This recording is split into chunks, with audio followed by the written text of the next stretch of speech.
AS11 சொல்ல. AS11 deals with 3 areas. One is accounting for foreign currency transactions. Second, translation of foreign operation trial balance into Indian currency trial balance or reporting currency trial balance. Then the third area is forward contracts. Third area is சொல்லிட்டுமா அந்த foreign currency டிரான்சாக்ஷன்ஸ்லாம் ஞாபகம் இருக்கா உனக்கு? Quick revision பண்ணனும்னா foreign currency transaction should be accounted in the books using the exchange rate on the date of transaction. Then on the balance sheet date, only monetary item should be retranslated using the exchange rate on the balance sheet date. Monetary items are cash, bank receivables and payables. When you restate the monetary items, there may be either loss or profit due to change in the exchange rate. That loss or profit should be taken to profit and loss account. And the balance sheet date exchange rate and the settlement date exchange rate, because of the difference, if there is any exchange difference, that should also be taken to profit and loss account. There is one exception to it. Exchange difference, normally it should be taken to P&L, but this AS11 gives us an option. You can either take the exchange difference to P&L, or in case if it is a long-term foreign currency monetary item and it is relating to a depreciable asset, the exchange difference can also be adjusted against the carrying amount of that asset, and accordingly you have to calculate the depreciation on the revised carrying amount after adjusting the exchange difference. Or in case that long-term foreign currency monetary item is relating to working capital or other than depreciable fixed assets, then it should be taken to foreign currency monetary item translation difference account, and it should be taken to P&L over the period of that monetary item.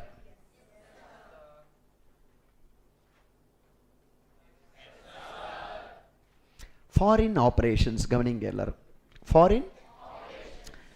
Foreign operations can be either a subsidiary or an associate or a joint venture or a branch.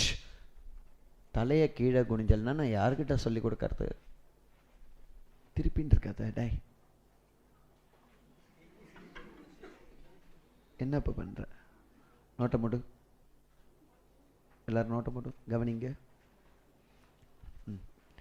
இது okay இல்லைக்கு நான் AS10 இதுதான் பெரிய standard நான் இருக்கிறதுலே நம்ம பார்த்ததுலே. AS10 தான் பெரிய. Deferred tax பெரிய ஸ்டாண்டர்ட் கிடையாது, நீங்கள் அது மாதிரி ஆக்கினல், அது உங்களோட இது, புரியறதா இல்லையா? ரைட். ஆனால் அது மாதிரி சொல்லிக் கொடுக்கறது நல்லதா? டெஃபர்ட் டேக்ஸ் அப்படின்னா நல்லது, ஃபைனல் லெவலில் சூப்பராக இருக்கும். உனக்கு இப்போ ஆஃபீஸ் போய் டெஃபர்ட் டேக்ஸ்னால் கால்குலேஷன் வைஸ் பயப்பட மாட்டேன். என்னடா இப்போ ஏதோ ஒரு ஐட்டம் கொடுத்து whether it leads to creation of deferred tax அசட்டா லைபிலிட்டியான்னு உனக்கு தெரியும். What is reasonable certainty, what is virtual certainty, எல்லாம் உனக்கு ஒர்த்து தான் இன்வெஸ்டிங் டைம். லிசன் கண்ணா, foreign operations is we are having a foreign subsidiary, or we are having a foreign joint venture, or we are having a foreign associate, or we are having a foreign branch. So if you have a foreign subsidiary or a foreign associate or a foreign joint venture or a branch in outside India, it is a foreign branch. Foreign operation. So subsidiary என்ன sir? If you have more than 50% of equity shares in some 50% of voting power, 50% of இப்போ ஒரு foreign கம்பெனியில் உனக்கு மோர் தென் 50% voting power இருக்குது அப்படின்னா that company is a foreign subsidiary, it's a foreign operation. ஓகேன்னு சொல்லு. இப்போ ஒரு ஃபாரினில் ஏதோ ஒரு ஆப்ரேஷன்ஸ் இருக்குது, ஜாயின்ட் வெஞ்சரில் நீ பண்ணுற, இதில் பண்ணுற ஜாயின்ட் வெஞ்சரில் ஏதோ ஒரு ஃபாரினில் ஒரு கம்பெனி இருக்குது, அதை நீ வந்து 40% தான் ஹோல்ட் பண்ணுற, இன்னொருத்தர் 60% ஹோல்ட் பண்ணுறான், ஆர் இன்னொருத்தர் 40% ஹோல்ட் பண்ணுறான், இன்னொருத்தர் 20% ஹோல்ட் பண்ணுறான்.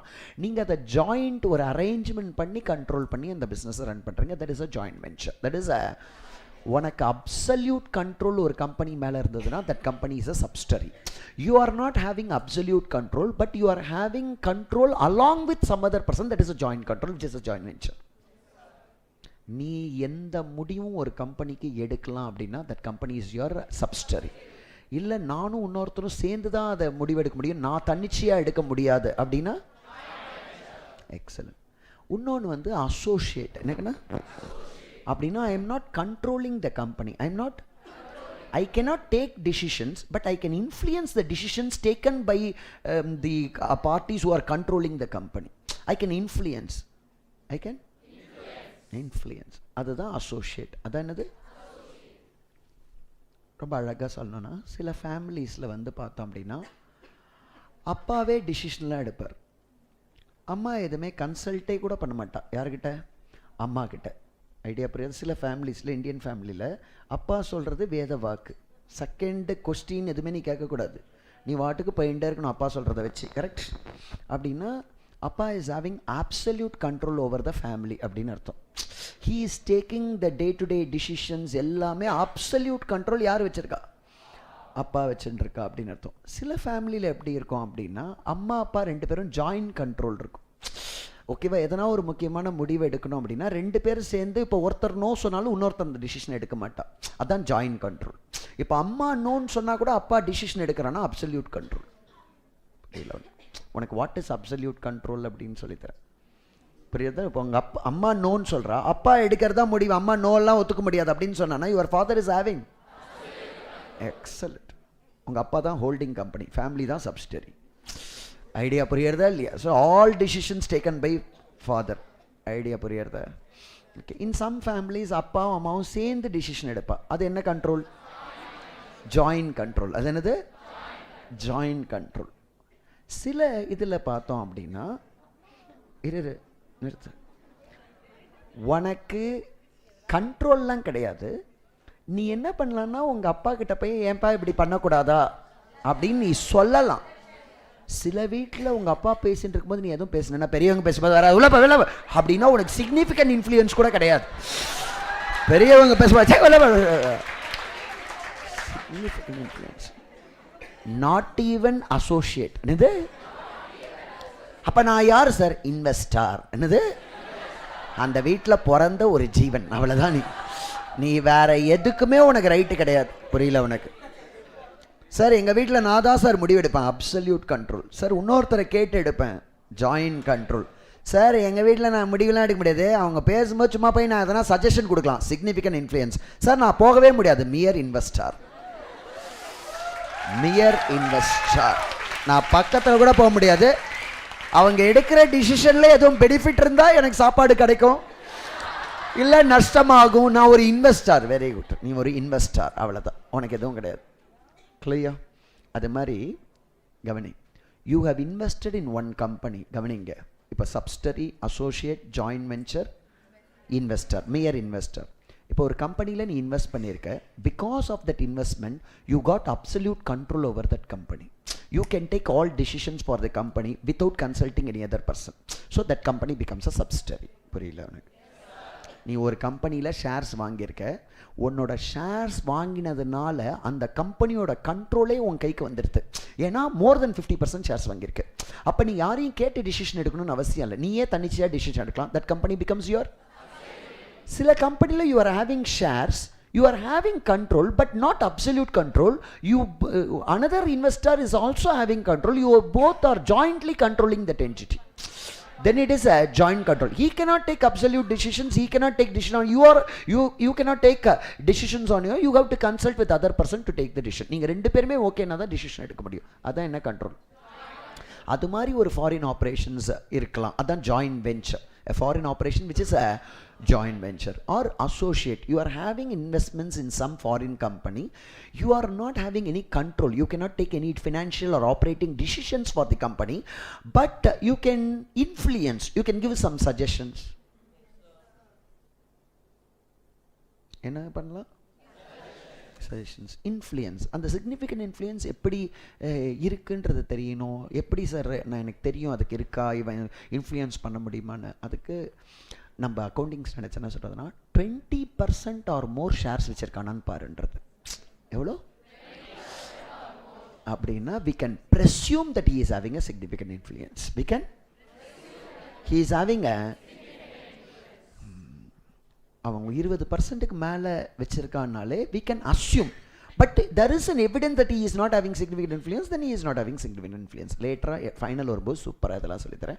இப்போதைக்கு ஒரு இடத்துல நம்ம ஷேர்ஸ் வச்சுருக்கோம், நம்மளால் டிசிஷன் எடுக்க முடியாது, ஆனால் நம்ம சில சஜஷன்ஸ், இன்ஃப்ளூயன்ஸ் நம்மளால் பண்ண முடியும். அப்போ அந்த எங்கே நீ இன்வெஸ்ட் பண்ணியிருக்கியோ அந்த கம்பெனி உன்னோட அசோசியேட், உன்னோட நீ தன்னிச்சையா முடிவெடுக்கலாம். அந்த கம்பெனியில் நீ ஷேர்ஸ் வச்சிருக்க, நீ தன்னிச்சையா முடிவெடுக்கலாம். That company is your. தன்னிச்சையா முடிவெடுக்க முடியாது, but I can take decisions along with some other person.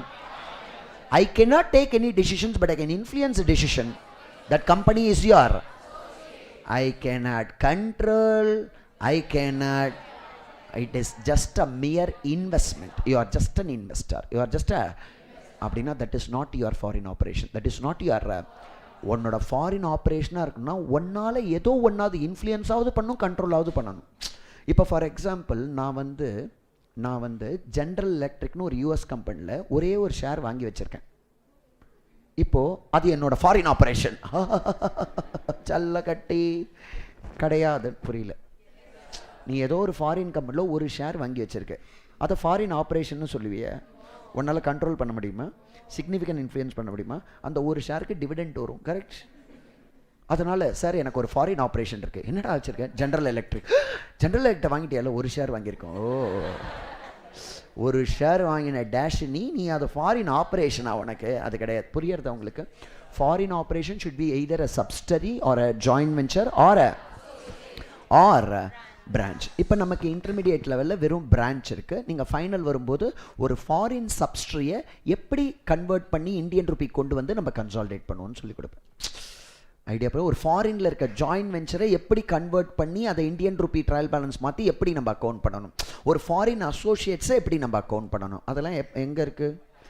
CA final. இப்போ ஃபாரின் பிரான்ச் நமக்கு இன்டர்மீடியேட்டில் இருக்குது. எல்லோரும் கவனி. இந்த AS11 என்ன சொல்கிறேன்னா, இப்போது we are having a foreign branch அப்படின்னா டிரான்சாக்ஷன்ஸ் எல்லாமே ஃபாரின் கரன்சியில் தான் நடந்திருக்கும். Because we are having a foreign branch. உனக்கு ஃபாரின் பிரான்ச்னு என்னன்னு தெரியும்ல? Okay, we are having a branch outside India where in books of accounts are maintained in foreign currency. That branch has prepared a trial balance. That branch has prepared a in foreign currency. இப்போ நம்மளோட branch நியூயார்க்கில் இருக்குது. நம்மளோட branch எங்கே இருக்குது? அப்போ அந்த New York பிரான்ச்சோட ட்ரையல் பேலன்ஸ் US டாலரில் ஆல்ரெடி இருக்குது. நம்ம ஃபஸ்ட் இயர் ஃபினான்ஷியல்ஸ் US டாலரில் ட்ரையல் பேலன்ஸ் வரைக்கும் ப்ரிப்பேர் பண்ணிட்டோம். இப்போ அந்த ட்ரையல் பேலன்ஸை இந்தியன் ருபிக்கு கன்வெர்ட் பண்ணாதான் நம்ம கன்சாலிடேட் பண்ண முடியும் head office அக்கௌண்ட்ஸோட.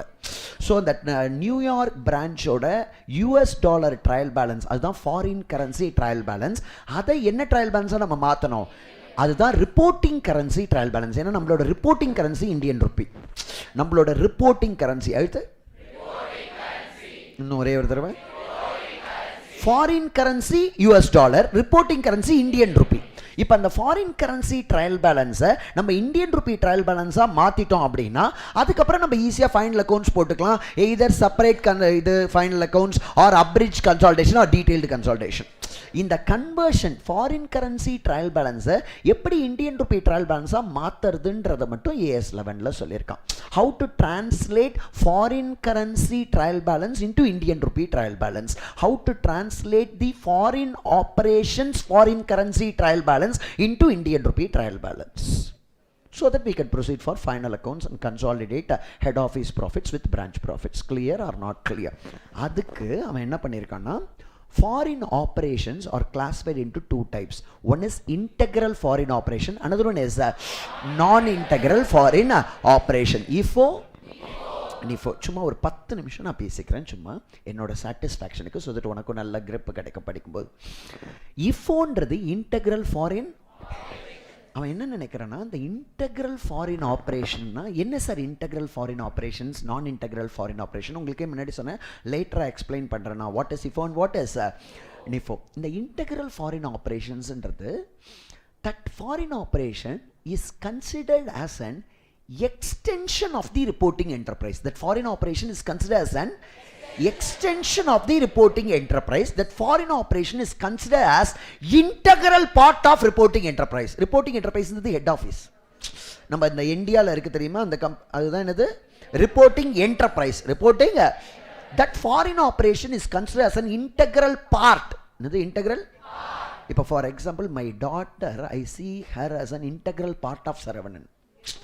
My wife, I see her as an integral part of Saravanan. My mother, I see as an integral part of புரியல, நான் அவங்கள வேறையா பார்க்கல, என்ன மாதிரியே பார்க்குறேன்.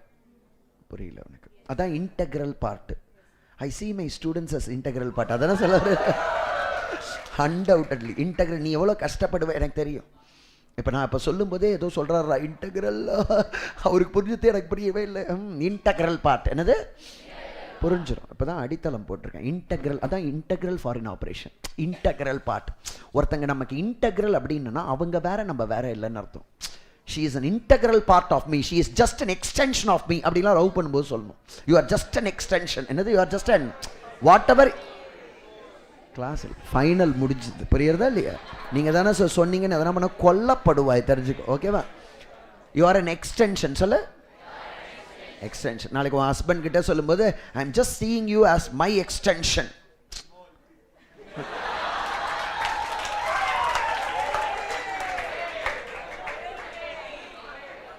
ஐடியா புரியறதில்ல?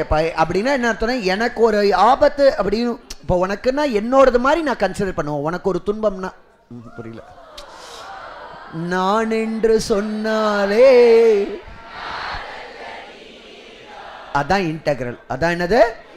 அப்படி இல்லை ப்ளீஸ் ஸ்ரீ சொல்லுங்களா ப்ளீஸ் ஸ்ரீ. டேய் நான் ஏதோ பாட்டு பாடுறேன் இது பண்ணுறேன்னு அதை இன்டெக்ரல் சொல்லித்தரேன். என்னது? நான் என்று சொன்னாலே நான் அல்ல அப்படின்னா அந்த எல்லாரும் ப்ளீஸ் கண்ணா இது உங்களுக்கு புரியறதா பாரு, என்ஜாய் பண்ணி. ஏன்னா இன்டர்நேஷ்னல் அக்கௌண்டிங் ஸ்டாண்டர்ட்ஸில் இதையே சூப்பராக வேறு மாதிரி ஃபங்க்ஷனல் கரன்சின்ற கான்செப்டில் சொல்கிறான். இவன் இன்டெக்ரல் ஆப்ரேஷன்ஸ்னு ஒரு கான்செப்ட் வச்சுருக்கான். அவன் என்ன கான்செப்ட் வச்சுருக்கான்? இவனுங்க ரெண்டு பேரும் ஒரே விஷயத்தை பேரை மாற்றி ஊரை மாற்றி உசுறு எடுத்துன்னு உட்காந்துருக்கு. இங்கே எல்லோரும் கவனி, நீ அழகாக கவனி, நம்ம அழகாக புரிஞ்சுவோம்.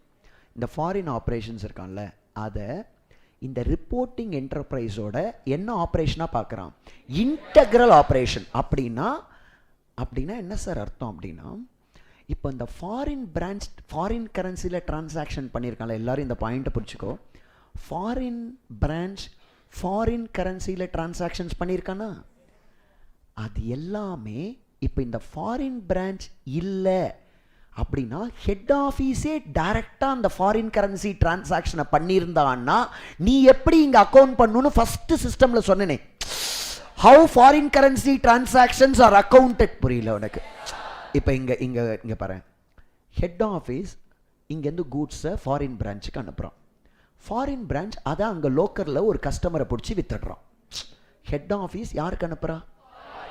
இப்போ ஹெட் ஆஃபீஸ் வந்து ஃபாரின் பிரான்ச்சுக்கு இப்போ ஃபார் எக்ஸாம்பிள் ஒரு 50 lakhs வேல்யூ இந்தியன் ருபிக்கு தான் அனுப்புவான். 50 லட்சம். புரியல? இப்போ ஹெட் ஆஃபீஸ் மேனுஃபேக்சர் பண்ணுறான். Cost of the goods 50 lakhs. Cost of the goods இந்த ஹெட் ஆஃபீஸ் பிரான்ச்சுக்கு காஸ்ட்லி அனுப்புகிறான். ஃபாரின் பிரான்ச்சுக்கு எதுலேயே அனுப்புகிறான்? காஸ்ட்லி அனுப்புகிறான். அப்படின்னா 50 லட்சம்னு அனுப்புகிறான். அதான் அந்த ஹெட் ஆஃப் அந்த பிரான்ச் என்ன பண்ணுவான்னா 50 லட்சம் நீங்கள் அமிச்சா கூட தட் டிவைடட் பை, ஏன்னா அவன் வந்து புக்ஸ் ஆஃப் அக்கௌண்ட்ஸ் US டாலரில் பண்ணுறான். அந்த 50 lakhs divided by exchange rate 15 போட்டு $1 lakh அக்கௌண்ட் பண்ணுறான். யாரு? எல்லாரும் இப்போ நான் சொல்லி முடிச்சோன்னே புரியலன்னு சொன்னால் கொட்டிடுவேன்னு சொல்லிட்டேன். புரியுறதா இல்லையா? ரைட்? என்னன்னு சொல்லணும்? புரிஞ்சு எடுத்துன்னு சொல்லணும். இந்த ஹெட் ஆஃபீஸ் கூட்ஸ் மேனுஃபேக்சர் பண்ணான்னு சொல்லு. எவ்வளோ செலவாயிடுச்சான்? ஓகே, இங்கேருந்து 50 lakhs இங்கே அமிச்சானா இந்த ஹெட் ஆஃபீஸ் எப்படி என்ட்ரி போட்டிருப்பானா, branch account debit goods into branch 50 lakhs. இவன் US டாலரில் என்ட்ரி போட மாட்டான், இவன் இந்தியன் ருப்பியில் தான் போட்டிருப்பான்.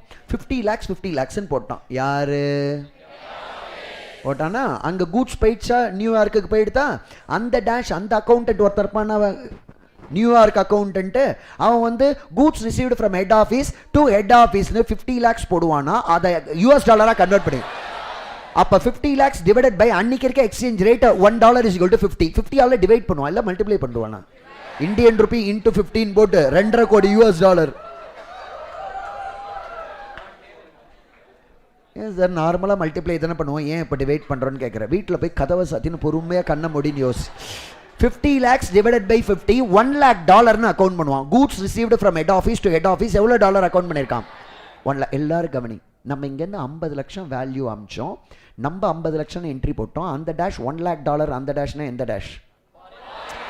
$1 lakh என்ட்ரி போட்டு வச்சிருக்கான். Goods received from head office to head office $1 lakh. இப்போ அந்த பிரான்ச்சு அப்படியே அந்த $1 lakh கூட்ஸை $1,20,000 விற்கிறான். இல்லை அங்கே இந்தியன் ருபி கலெக்ட் பண்ணிட்டு இருப்பான் அவன்.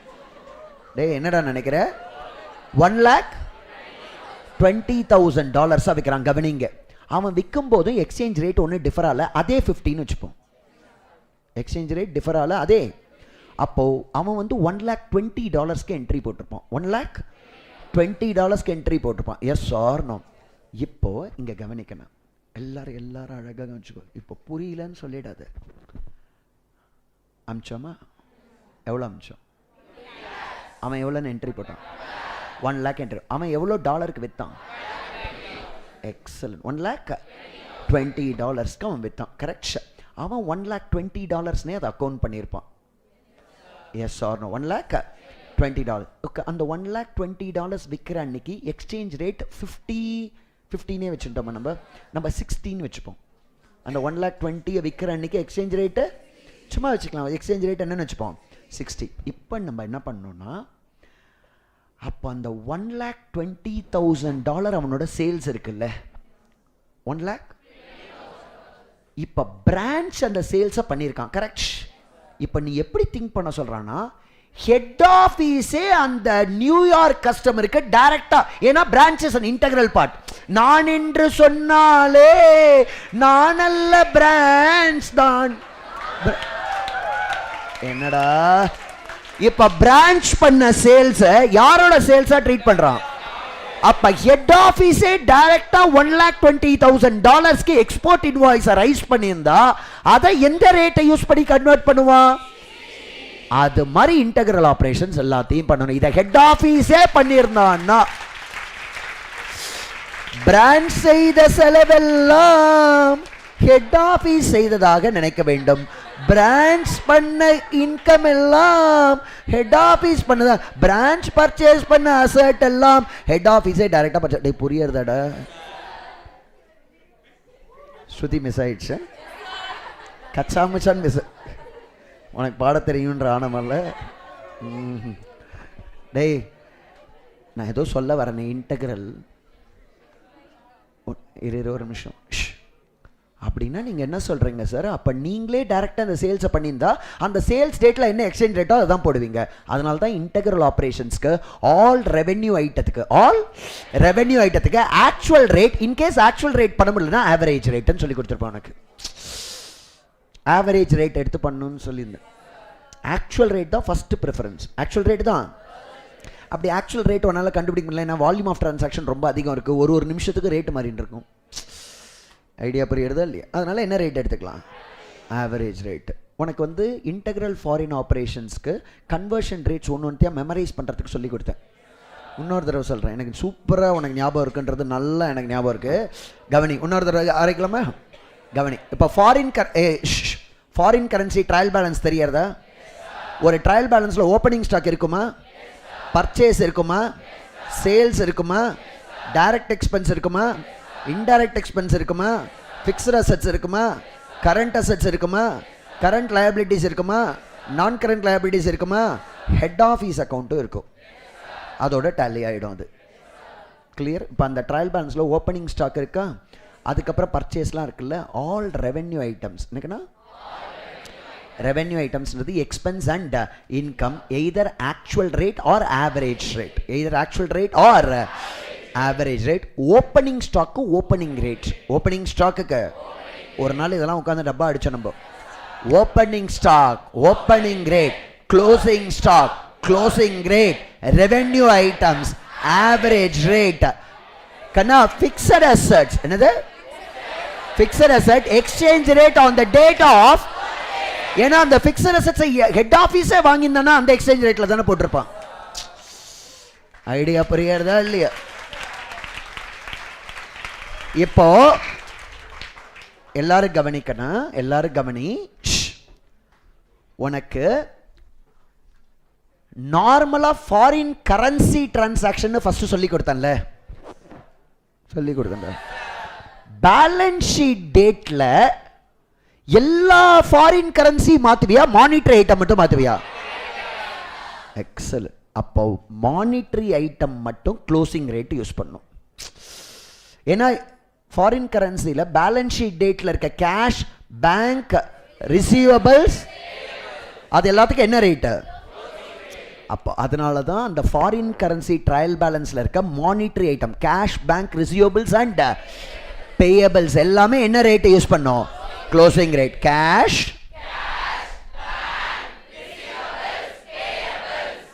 என்ன ரேட்?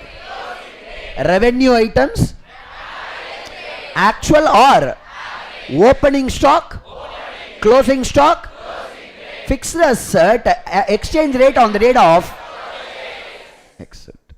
ஐடியா புரியுறதா கண்ணா? ஓகே சார், இது இன்டெக்ரல்ன்றதை நான் எப்படி கண்டுபிடிக்கிறது? ஃபர்ஸ்ட் ஆஃப் ஆல் இன்டெக்ரல்ன்றது ஓகே, அது இன்டெக்ரலா நான் இன்டெக்ரல்னு புரிஞ்சுது? அது அந்த ரேட்டெல்லாம் உங்களுக்கு ஞாபகம் வச்சுப்பேன்ல? உங்களுக்கு எப்படி சொல்லி கொடுத்துருப்பேன்னா, நான் ஃபாரின் பிரான்ச் நடத்தும்போது ஓப்பனிங் ஸ்டாக்கோ ஓப்பனிங் ரேட், தட் இஸ் இஃபோவாக இருந்தது. இன்டெக்ரல் ஃபாரின் ஆப்ரேஷன்ஸ் இருந்ததுன்னா opening stock opening rate, closing stock ஏன்னா க்ளோசிங் ஸ்டாக் வந்து ஆக்சுவலி க்ளோசிங் ஸ்டாக் ஓப்பனிங் ஸ்டாக்குக்கும் ஆக்சுவல் ரேட் எடுக்கணும். எதை எடுக்கணும்? ஆக்சுவல் ரேட் தான் எடுக்கணும். அந்த ஆக்சுவல் ரேட் இல்லாதனால நம்ம என்ன எடுத்துட்டு இருப்போம்? க்ளோசிங் பார்த்தோம்னா க்ளோசிங் எல்லாரும் கொஞ்சம் திங்க் பண்ணலாம், கவனிங்க. Closing stock actually it's a non monetary item. அப்போ நான் மானிட்டரி ஐட்டத்துக்கு க்ளோசிங் ரேட்டே வரக்கூடாது. கேஷ் பேங்க் ரிசியூபிள் பேயபிள்ஸ்க்கு தான் வரணும். ஏன்னா கேஷ் பேங்க் ரிசியூபிள் பேயபிள்ஸை மட்டும்தானே க்ளோசிங் ரேட்டில் கன்வெர்ட் பண்ணால் எக்ஸ்சேஞ்ச் டிஃபரன்ஸ் வரும். ஐடியா புரியுறதா? ஆக்சுவலி ஸ்டாக்குக்கு என்னவே வரக்கூடாது, க்ளோசிங் ரேட்டே வரக்கூடாது. ஆனால் நம்ம கன்வீனியன்ஸ்க்காக க்ளோசிங் ஸ்டாக் என்ன ரேட் எடுத்துக்கிறோம். ஆனால் ப்ராக்டிக்கலாக நாங்கள் எப்படி பண்ணுவோம்னா, க்ளோசிங் ஸ்டாக்குக்கு க்ளோசிங் ஸ்டாக் எந்த பர்ச்சேசஸ்லேருந்து வந்த க்ளோசிங் ஸ்டாக்குன்னு பார்ப்போம்.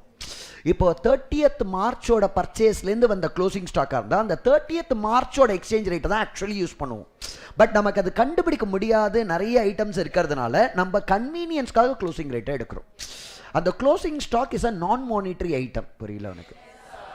ஃபிக்ஸட் அசெட்ஸும் நான் மானிட்டரி ஐட்டம், க்ளோசிங் ஸ்டாக்கும் இன்வெஸ்ட்மெண்ட்ஸும் non monetary item. Cash bank receivables payable மட்டும்தான் மானிட்டரி ஐட்டம். மானிட்டரி ஐட்டத்துக்கு தான் க்ளோசிங் ரேட் யூஸ் பண்ணணும். இப்போ ஃபிக்ஸட் அசெட்ஸ்க்கு நமக்கு exchange rate on the date of transaction பண்ணுறோம். அப்போ closing stock exchange rate on the date of transaction பண்ணணும். ஆனால் க்ளோசிங் ஸ்டாக் ஒரு பர்ச்சேஸில் இருக்குமா, வேரியஸ் பர்ச்சேஸில் இருக்குமா, எந்த பர்ச்சேஸ் உள்ளே இருக்குன்னு நமக்கு தெரியாது. க்ளோசிங் ஸ்டாக்கில் ஃபிசிக்கல் கவுண்ட்டில் எடுத்துருப்போம் க்ளோசிங் ஸ்டாக்கு. அப்போ எந்த பர்ச்சேஸ்னு என்னால் ரிலேட் பண்ண முடியாதனால கன்வீனியன்ஸ்க்காக க்ளோசிங் ஸ்டாக் ஈவன் தோ நான் மானிட்டரி ஐட்டமாக இருந்தால் கூட we are using closing rate. Normally இல்லை, principally we have to use closing rate only for cash. Beautiful. Actually fixed assets ko investments ko stock ko நீ actually convert பண்ணனும்னா you have to use the exchange rate on the date of transaction. Fixed அசெட்ஸ்க்கு ஏன்னா fixed அசெட்ஸும் non monetary, இன்வெஸ்ட்மெண்ட்ஸும் non monetary, ஸ்டாக்கும் நான் monetary. எது closing ரேட்டை ஸ்டாக்குக்கு use பண்ணுறேன்? கன்வீனியன்ஸ்க்காக யூஸ் பண்ணுறோம். ஆக்சுவலி க்ளோசிங் ஸ்டாக்குக்கு ஆக்சுவல் ரேட் பண்ண முடியும்னா தான் அதுதான் பெஸ்ட்டு. அதுதான் இது best. We are perfectly following AS11 அர்த்தம். பட் அது கன்வீனியன்ஸ்க்காக closing stock closing rate, because closing stock closing ரேட்டுன்ற ஓப்பனிங் ஸ்டாக் என்ன ரேட்டை யூஸ் பண்ணிக்கிறோம்? ஓப்பனிங் ரேட்டை யூஸ் பண்ணிக்கிறோம். புரிஞ்சுதுன்னு நினைக்கிறேன், என் குழந்தைங்களுக்கு நன்னா புரிஞ்சுதுன்னு நினைக்கிறேன். நம்பலாமா அவங்கள? இது இன்டெக்ரல் ஃபாரின் ஆப்ரேஷன். இது என்னது? இந்த இன்டெக்ரல் ஃபாரின் ஆப்ரேஷன்ஸில் இப்போ ஓப்பனிங் ஸ்டாக்கை நீ கன்வெர்ட் பண்ணும்போது ஓப்பனிங் ரேட் யூஸ் பண்ணுற, ரெவென்யூ ஐட்டத்துக்கு ஆவரேஜ் ரேட் இல்லை ஆக்சுவல் ரேட் யூஸ் பண்ணுற, closing stock closing actual rate or closing rate use பண்ணுற, ஃபிக்ஸட் அசெட்ஸ் இன்வெஸ்ட்மெண்ட்ஸ்க்கு exchange rate on the date of transaction use பண்ணுற, கேஷ் பேங்க் ரிசியூபிள்ஸ் பேயபிள்ஸ்க்கு closing rate use பண்ணுற, head office accounts இருக்குது தெரியுமா, அதுக்கு நீ எக்ஸ்சேஞ்ச் ரேட்டை யூஸ் பண்ண. இந்த ஹெட் ஆஃபீஸ் புக்கில் பிரான்ச் அக்கௌண்ட் பேலன்ஸ் என்னவோ அந்த ஆக்சுவல்ஸை கொண்டு போய் அந்த ட்ரையல் பேலன்ஸில் வர ஃபாரின் எக்ஸ்சேஞ்ச் டிஃபரன்ஸை P&Lக்கு கொண்டு போகிறது தான் இன்டெக்ரல் ஃபாரின் ஆப்ரேஷன். இப்போ நீங்கள் எல்லாரும் என்ன பண்ணணும்? வெரி, அந்த ட்ரையல் பேலன்ஸ் டேலி ஆகுமா ஆகாதா? இல்லை, எக்ஸ்சேஞ்ச் டிஃபரன்ஸ் போட்டால் தான் டேலி ஆகும். ஆக்சுவலி இனிஷியலாக நம்ம கன்வர்ஷன் ரேட் போடும்போது என்ன ஆகாது, அந்த எக்ஸ்சேஞ்ச் டிஃபரன்ஸ் வரும். அந்த எக்ஸ்சேஞ்ச் டிஃபரன்ஸை நம்ம இன்கமாக எக்ஸ்பென்ஸாக ட்ரீட் பண்ணி P&Lக்கு கொண்டு போயிடணும். ஐடியா புரியுறதா இல்லையா? ஏன்னா ஒரு ஐட்டத்தை ஒரு எக்ஸ்சேஞ்ச் ரேட்டை யூஸ் பண்ணி நீ கன்வெர்ட் பண்ணுற. அதே மாதிரி ஃபிக்ஸட் அசெட்ஸ்க்கு exchange rate on the date of transaction, டெப்ரிஷியேஷனுக்கும் சேம் ரேட் யூஸ் பண்ணணும். டெப்ரிஷியேஷனுக்கும் சேம் ரேட் நீ யூஸ் பண்ணணும். புரியுறதா கண்ணா?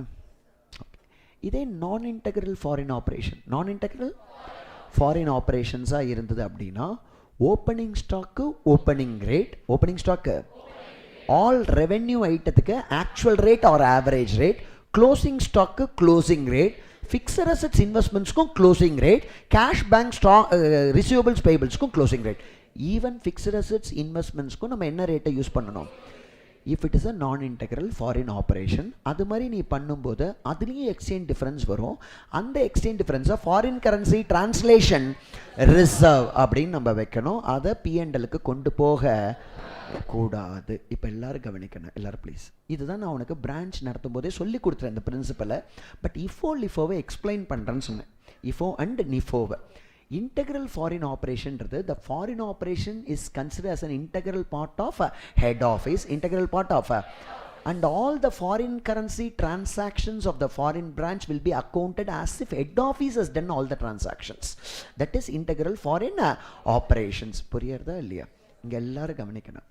இந்த ஒரு பாயிண்ட்டை ப்ராக்டிக்கலாக யூஸ் பண்ணிக்கோ. நீ இஃபோவா நிஃபோவான்னு ப்ராக்டிக்கலாக கண்டுபிடிக்கணும் அப்படின்னா இந்த பாயிண்ட்டை வச்சுக்கணும்.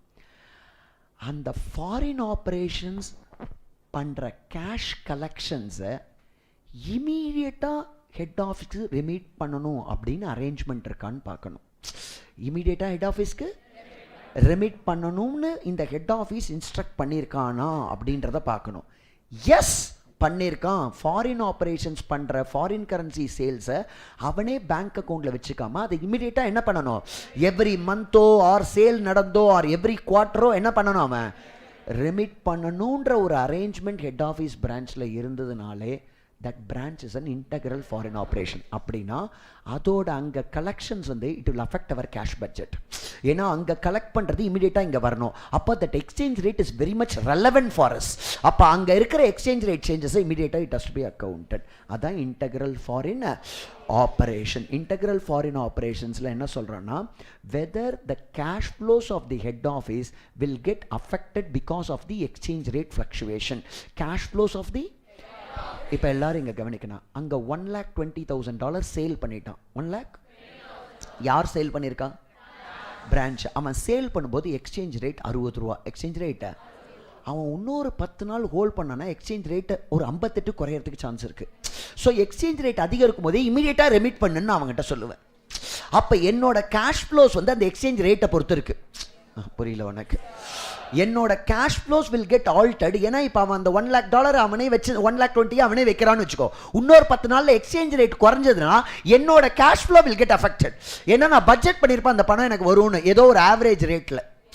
இப்போ இந்த fluctuations will affect my cash budget. Yes, it will affect my then that foreign operation is an integral. இன்டெக்ரல்னா அதோட கேஷ் அங்கே கலெக்ட் பண்ணுறத இங்கே இமீடியட். இப்போ வந்து நான் பிரான்ச்சுக்கு என்ன சொல்லியிருக்கேன்னா, நீ கலெக்ட் பண்ணுறதை நீயே வச்சுக்கோ, எனக்கு எப்போ தேவையோ நான் அப்போ வாங்கிக்கிறேன், இல்லை வர ப்ராஃபிட்டில் டிவிடெண்ட் ஆனுவலாக கூட அது போதும்ன்ட்டு.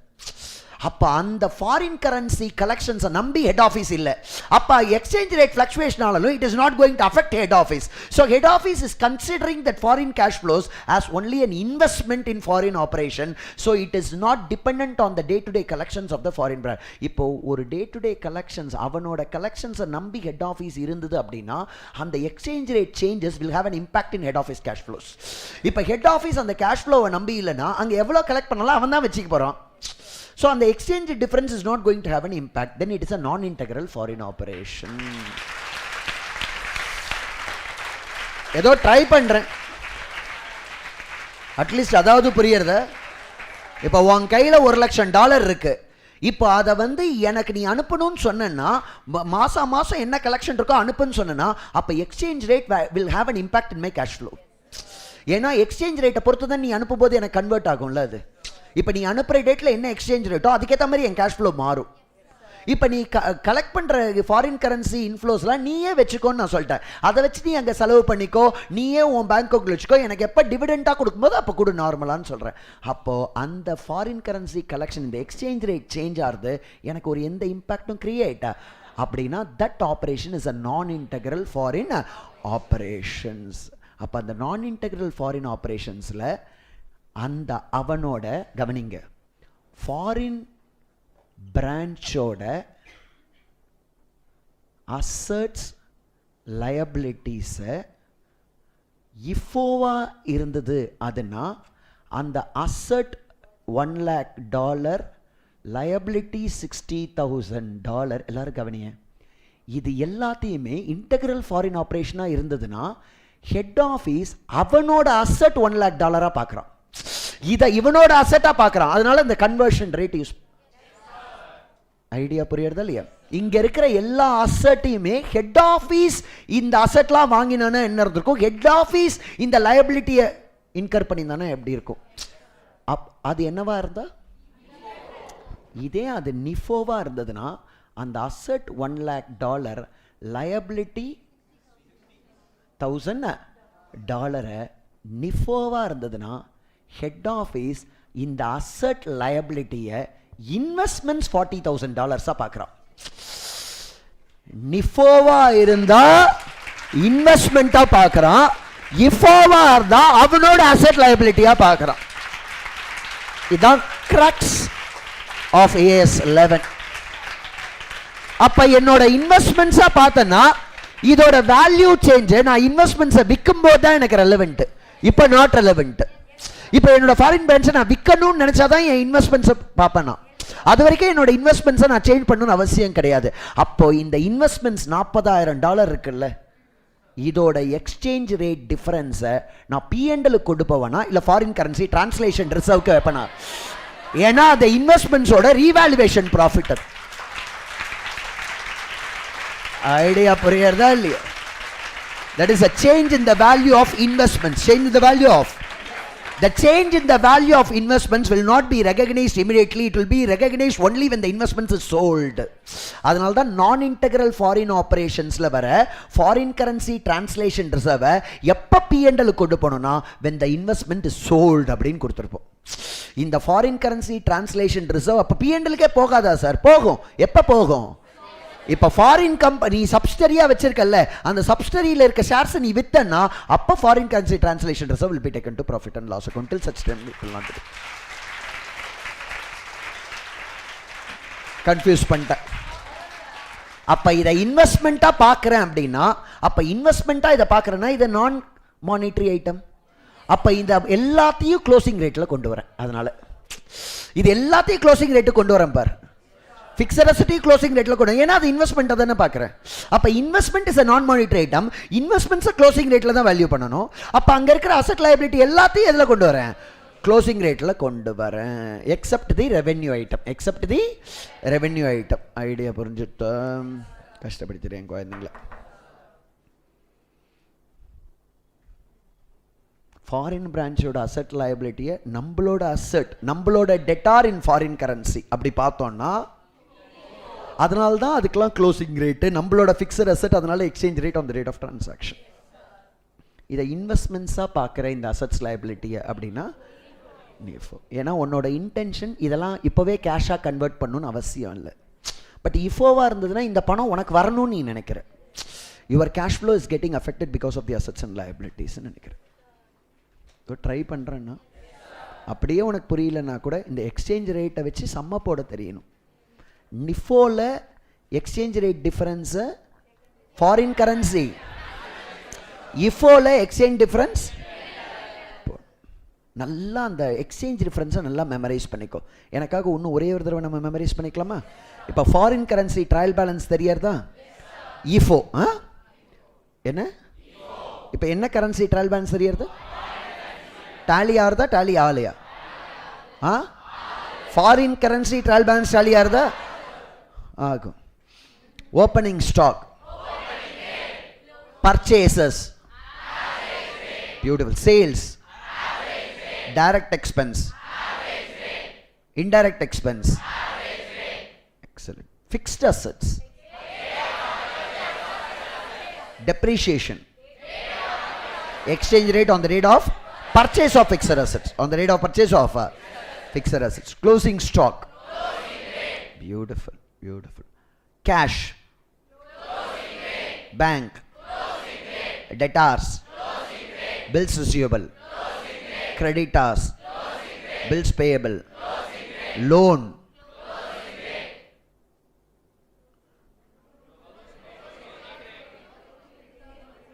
இல்லை ஒன்று மூஞ்சி அப்படி மாறிடுது. ஒன்று லோன் இஸ் பேயபிள் கண்ணா. ஓ லோன் வாங்கினா கொடுக்க மாட்டேன், உனக்கு எவனும் நான் லோன் தர மாட்டேன். உன் மூஞ்சி அப்படி மாறுதில்ல. லோன் என்ன? Goods received from head office. Very good, உஷாராக இருக்கு பாரு குழந்தை.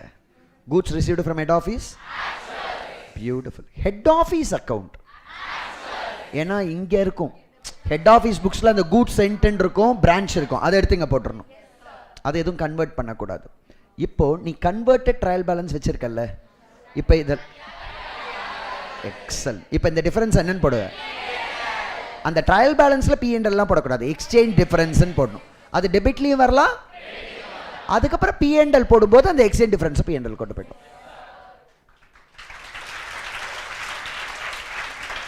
புரிஞ்சுட்டா?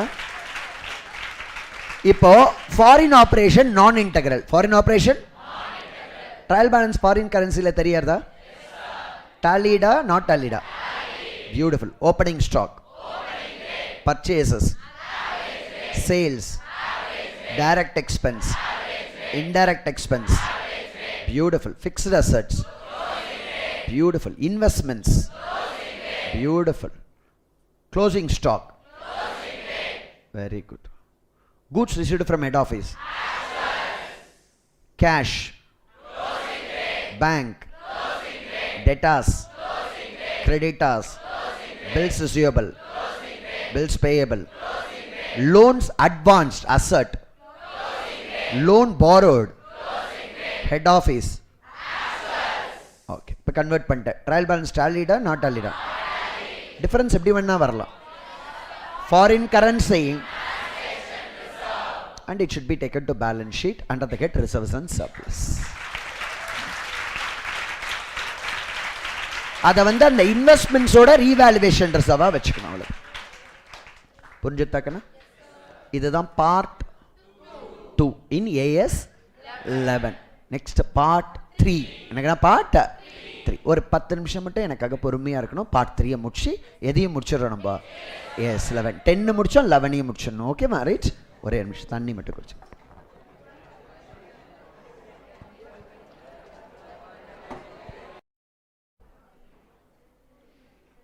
Forward contracts.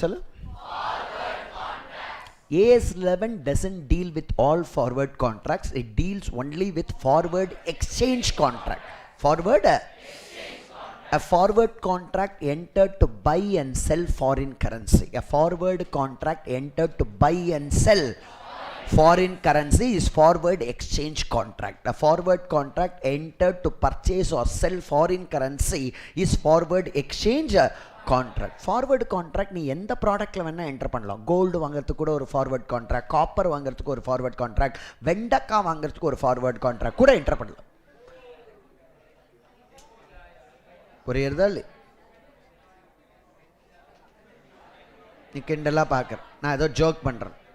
ஆனால் ஃபார்வர்ட் கான்ட்ராக்ட் இன்றைக்கி கமாடிட்டிஸ் மார்க்கெட்டில் வெஜிடபிள்ஸ்லாம் என்டர் பண்ணுறான். எதுக்கு? ஃபார்வர்டு. வெங்காயம், உருளைக்கிழங்குக்கெலாம் என்ன போட்டுருக்கானுங்க? Forward contract போட்டுருக்கான். நீ ஏதோ ஃபார்வர்டு கான்ட்ராக்ட்னு பெருசாக நினச்சிட்டு இருக்க. கவனிங்க.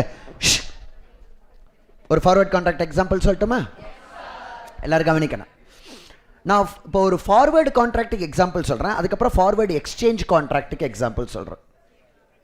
ஃபார்வர்ட் ஃபஸ்ட்டு ஃபார்வர்டு கான்ட்ராக்டுக்கு எக்ஸாம்பிள் சொல்கிறேன், அதுக்கப்புறம் இப்போ Saravanan and Harish we are entering into an agreement. Gavani, Saravanan agreed to sell onion. Saravanan agreed to sell Vengayam. Sell Vengayam. Who is the seller? Who is the buyer? Gavani kada. I entered into an agreement to sell 1000 kgs of onion. 1000 kgs of. இன்னைக்கு date என்ன? 14th April. நாங்கள் agri பண்ணுறோம். கவனிங்க, அழகாக கவனிச்சுக்கோ. Forward கான்ட்ராக்டோட example தெரிஞ்சுக்கோ. Saravanan entered into an agreement with Harish to sell 1000 kgs of onion on 15th May. என்னது? அப்போ இந்த கான்ட்ராக்டோட எக்ஸிக்யூஷன் டேட் வந்து 15th May. 1000 kg of onion at rupees 40 per kg. At 40 per. Who has offered to sell? Who has offered to buy? Excellent. So in a forward contract there is a seller and there is a buyer, there is a product, there is a, what is that product? Onion. And we have specified the sale date, whether it's a current date or a future date. What is the date? And a predetermined price which is 40 per kg. அப்படின்னா இதுதான் forward contract. எல்லாரும் கவனிக்கணும். என்கிட்ட கவனிங்க, 1000 kg, அவங்ககிட்ட 1000 kg என்ன விற்கிறேன்னு Actually, I am a chartered accountant. He is also a chartered accountant. We enter into a forward contract to purchase and sell onion. Actually, I am not an onion dealer. I am not an onion dealer. This forward contract I am creating for speculation purpose. Another forward contract can be created for two reasons. One is for hedging. One is for forward contracts can be created for two reasons. One is hedging. One is another one is speculation. Another one is speculation. Governing forward contracts are created for two reasons. One, hedging. Two, speculation. என்ன two? இப்போ நான் enter பண்ண contract வந்து speculation. நானும் CA அவனும் CA. எங்களுக்கு onion வாங்கி விற்கிறதுலாம் interest இல்லை. ஆனால் we entered into a forward contract so that we can speculate and make money. We can speculate and make money. அதுக்காக தான் ஃபார்வர்ட் கான்ட்ராக்ட். அதுக்காக தான் என்னது ஃபார்வர்ட். ஹெட்ஜிங்க்கும் பண்ணலாம், ஸ்பெக்குலேஷனுக்கும் பண்ணலாம். புரியுறதா இல்லையா? இப்போ நான் எதுக்காக பண்ணிட்டு இருக்கேன்? இதை ஸ்பெக்குலேஷனுக்கு பண்ணுறேன். இப்போ நான் என்ன பண்ணேன்னா, அந்த 15th மே வந்துடுது. 15th மே வந்துடுது. இந்த ஆனியன் நான் எவ்வளோக்கு விற்கிறேன்னு சொன்னேன்? 40 rupeesக்கு விற்கிறேன்னு சொன்னேன். இங்கே எல்லோரும் கவனி, மார்க்கெட்டில் அன்றைக்கி டேட்டில் ஆனியனோட விலை வெறும் 30 ரூபா தான். ஆனால் இந்த டேஷு எவ்வளோக்கு வாங்குறேன்னு அக்ரி பண்ணிடுத்தேன். நான் இப்போ என்ன பண்ணுவேன்னா, மார்க்கெட்டில் இப்போ ஆனியன் 30 ரூபாய்க்கு வாங்கி கொடுப்பேன், அதெல்லாம் கொடுக்க மாட்டேன். நான் என்ன பண்ணுவேன்னா, இப்போ இந்த டிரான்சாக்ஷனை நான் எக்ஸிக்யூட் பண்ணேன்னு வச்சுக்கோ. ஏன் 1000 எக்ஸிக்யூட் பண்ணுறேன்னு வச்சுக்கோ. எங்களுக்கு என்ன, நான் ஆனியன் வாங்கி அவனுக்கு எது கொடுத்து அவன் என்ன பண்ண போகிறான்? எல்லாருக்கும் நெறி கொடுத்துட்டுருப்பான் ஆனியனை. இவனுக்கும் கவனிங்க, ரைத்தா பண்ணி உனக்கு கொடுப்பான். கவனிங்க, இங்கே எல்லாரும் கவனி.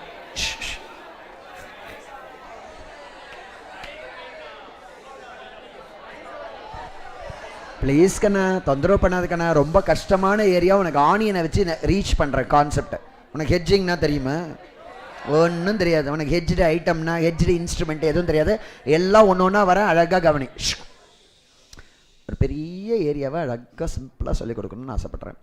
இப்போது நான் வந்து 1000 kg ஆனியனை எவ்வளோக்கு விற்கிறேன்னு சொல்லியிருக்கேன்? 40 rupeesக்கு விற்கிறேன்னு சொல்லியிருக்கேன். ஓகேவா? இதுவும் அக்ரி பண்ணிடுது. 15th. இது என்ன திங்கிங்னா, அன்றைக்கி டேட்டில் விலை அதிகமாக இருந்தால் நம்ம 40 ரூபாய்க்கு வாங்கி மார்க்கெட்டில் அதை விற்று அது லாபம் பண்ணலான்னு நினச்சிது. ஆனால் என்னோட லக்கு விலை என்ன ஆகிடுச்சு? குறைஞ்சிச்சு. இப்போ இவன் எவ்வளோ கொடுத்து என்கிட்ட வாங்கியே ஆகணும். இப்போ இந்த கான்ட்ராக்டை நான் எக்ஸிக்யூட் பண்ணேன்னா, மார்க்கெட்டில் நான் போய் 30,000 கொடுத்தாலே எனக்கு 1000 kg கிடச்சிரும். அந்த 1000 kg 30,000 கொடுத்து வாங்கிட்டு இவங்ககிட்ட கொடுத்தானே இவன் எனக்கு எவ்வளோ கொடுப்பான்? அப்போ இந்த கான்ட்ராக்ட் எக்ஸிக்யூட் ஆச்சுன்னா Saravanan will make a profit of 10,000. இப்போ ஹரீஷ் வந்து என்கிட்ட ஆனியன்லாம் வாங்கி கொடுன்னுலாம் சொல்ல மாட்டான். அவன் வெறுமனே 10,000 தட்டில் வச்சு கொடுப்பான். நான் அதை வாங்கிப்பேன். எனக்கு இந்த 10,000 கெயின் இந்த ஃபார்வர்ட் கான்ட்ராக்டில், அவனுக்கு அது loss. This is speculation contract. Idea புரியுறதா இல்லையா?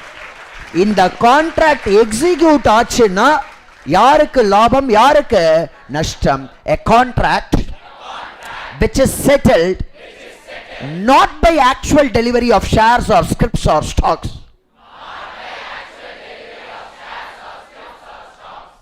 அதான் speculative contract. A speculative contract is a contract which is settled not by actual delivery.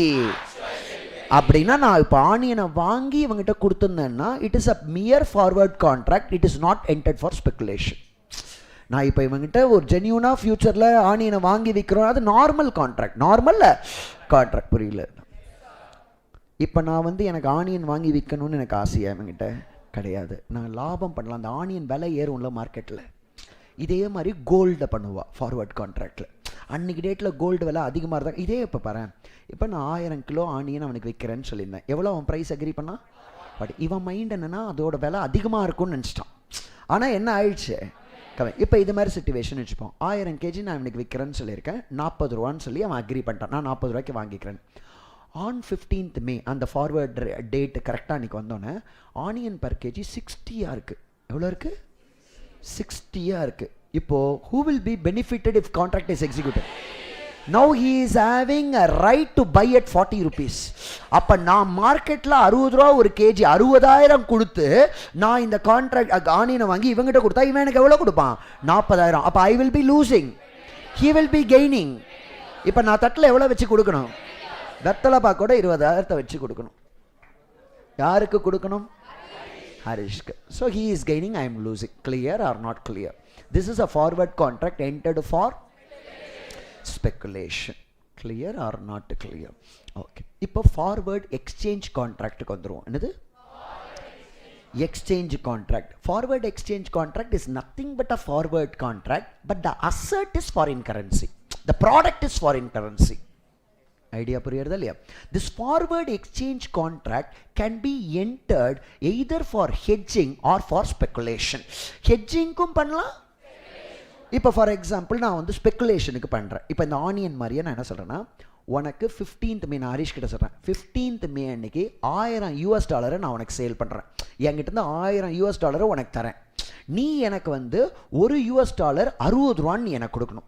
அப்போ $1000 I agree to sell, he agree to buy $1000 at 60 rupees in the current date or future date?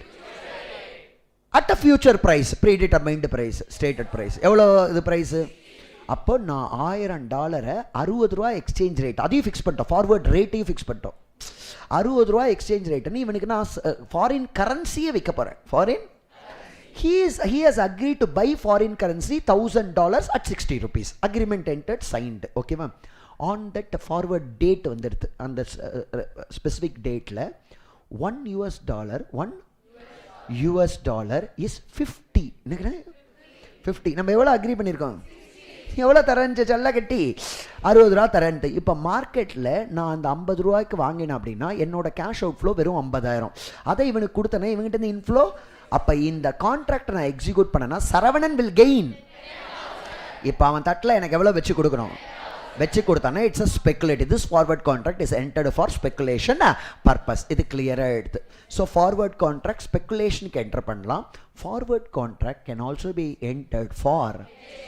Sir இது என்ன sir hedging? நான் கூட அங்கங்கே பார்த்துருக்கேன் sir இந்த வார்த்தையை. இப்போ நான் சொல்லித்தரேன், இதை தான் நீ எக்கனாமிக்ஸ்லேயும் எழுத போகிற, நல்லா தெரியும், கவனிங்க.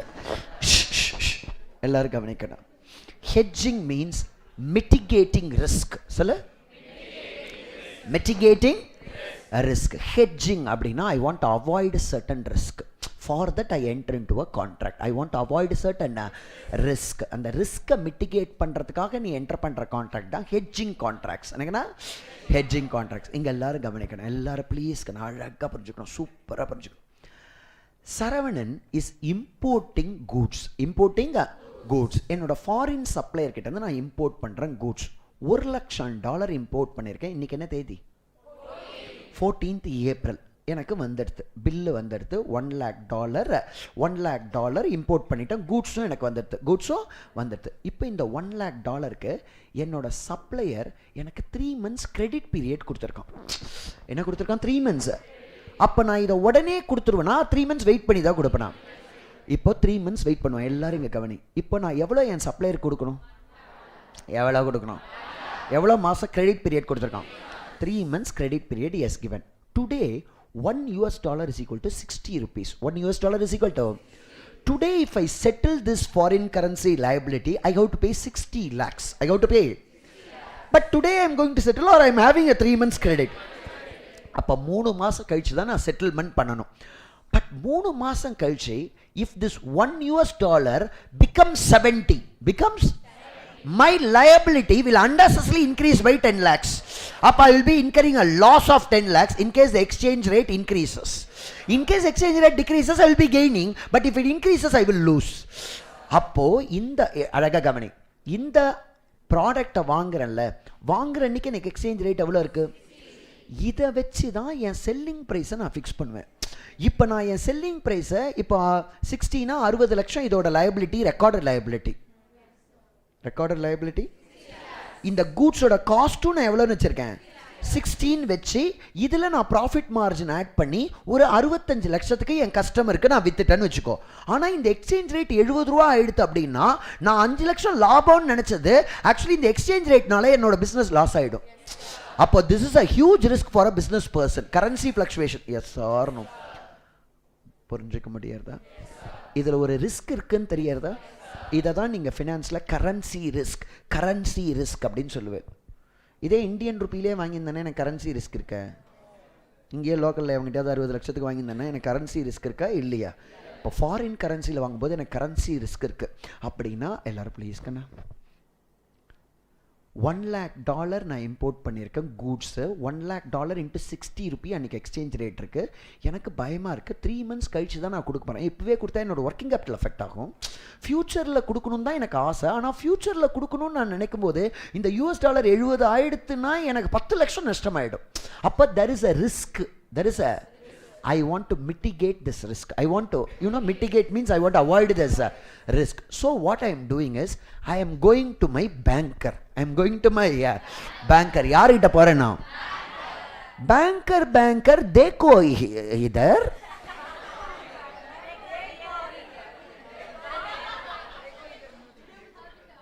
எனக்கு ஒரு டிஸ்ட்ராக்ஷன் தேவைப்பட்டது. அடி வாங்கதா இஷ்யூ கவனிங்க. அந்த பேங்கர் கிட்ட நான் போய் சொல்கிறேன், banker, after 3 months, after I need $1,00,000, I want to purchase. ஏன்னா பேங்கர் தான் authorise dealer for foreign currency. நாளைக்கு அந்த சப்ளையருக்கு அடைக்கணும்னாலும் நான் பேங்க்கு கிட்ட தான் வாங்கி அடைக்கணும். ஸோ அந்த டேஷ் கிட்ட போகிறேன். யாருக்கிட்ட? என்னைக்கே போகிறேன். நான் கூட்ஸை வாங்கின அன்றைக்கே போகிறேன். யாருக்கிட்ட போகிறேன்? பேங்கர் கிட்ட போய், banker, I want to purchase foreign currency from you. புரியுறதா? இப்போ ஃபார்வர்ட் கான்ட்ராக்டில் பேங்க் தான் other party. Saravanan wants to, ஏன்னா நான் பேங்க்லேருந்து ஃபாரின் கரன்சியை வாங்கி என் சப்ளையருக்கு கொடுக்கணும். So I am entering in to one agreement to purchase foreign currency from the bank. எவ்வளோ foreign currency? $1,00,000. Can you tell me what is the forward rate? Because I want this foreign currency not today, after 90 days. அந்த டேட்டில் அவனுக்கு இன்னைக்கு அந்த டேட்டில் எனக்கு வேணும் இப்போவே. ஆனால் you have to agree on the ரேட்டுன்னு சொல்கிறேன். இப்போவே you have to agree on the ரேட்டுன்னு யாரை போடுறேன் pressure? Banker is a dealer in foreign currency. Idea புரியுறதா? அவன் என்ன சொல்கிறான்னா, banker, Saravanan, okay Saravanan, I can give you after 90 days $1,00,000 you want, but on the 90th day, irrespective of whatever the exchange rate, irrespective of, யார் இது மாதிரி பேசுறது? The banker says, Saravanan, on that 90th day, irrespective of whatever the exchange rate, you have to give me 62 lakhs அப்படின்னு சொல்கிறான். எவ்வளோ சொல்கிறான்? ஆனால் இன்னைக்கு என்ன ரேட் இருக்கு?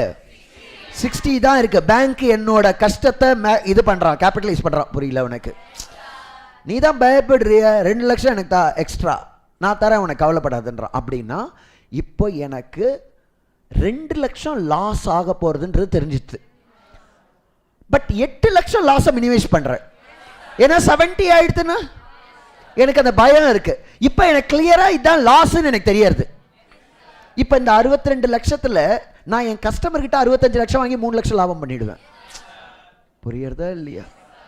ஸோ இப்போ bank has agree to sell foreign currency to me on the 90th day at ₹62 per dollar. I agree to purchase. So I am the buyer, banker is the seller. The execution date of the contract is after 90 days and there is a forward rate fixed. This is forward exchange rate because asset is a foreign currency. This is forward exchange contract. Forward exchange. A forward contract entered to buy or sell foreign currency is forward exchange contract. Who has agreed to buy? Buy foreign currency. Who has agreed to buy foreign currency? Who has agreed to sell? என்னடா இப்படி பண்றீங்க? குழந்தைக்கு சொல்ற போல சொல்லிருக்கேன். ஏன் sir நீங்கள் வாங்குறேன்னு கேட்குறீங்களா? என் சப்ளையருக்கு நான் கொடுக்கணும்ல, அவன்கிட்ட வாங்கி தானே கொடுக்கணும். ஓ, நான் அவனுக்கு விற்றுணும் ஃபாரின் கரன்சியை. யார் பர்ச்சேசர் இப்போ ஃபாரின் கரன்சி? யார் seller? Banker agri to sell foreign currency. Saravanan agree to purchase foreign currency at a forward rate which is. இப்போ இந்த கான்ட்ராக்டை நான் என்டர் பண்ணது பர்பஸ் என்ன? ஸ்பெக்குலேஷனா மிட்டிகேட்டிங் ரிஸ்கா? இதுதான் hedging contract.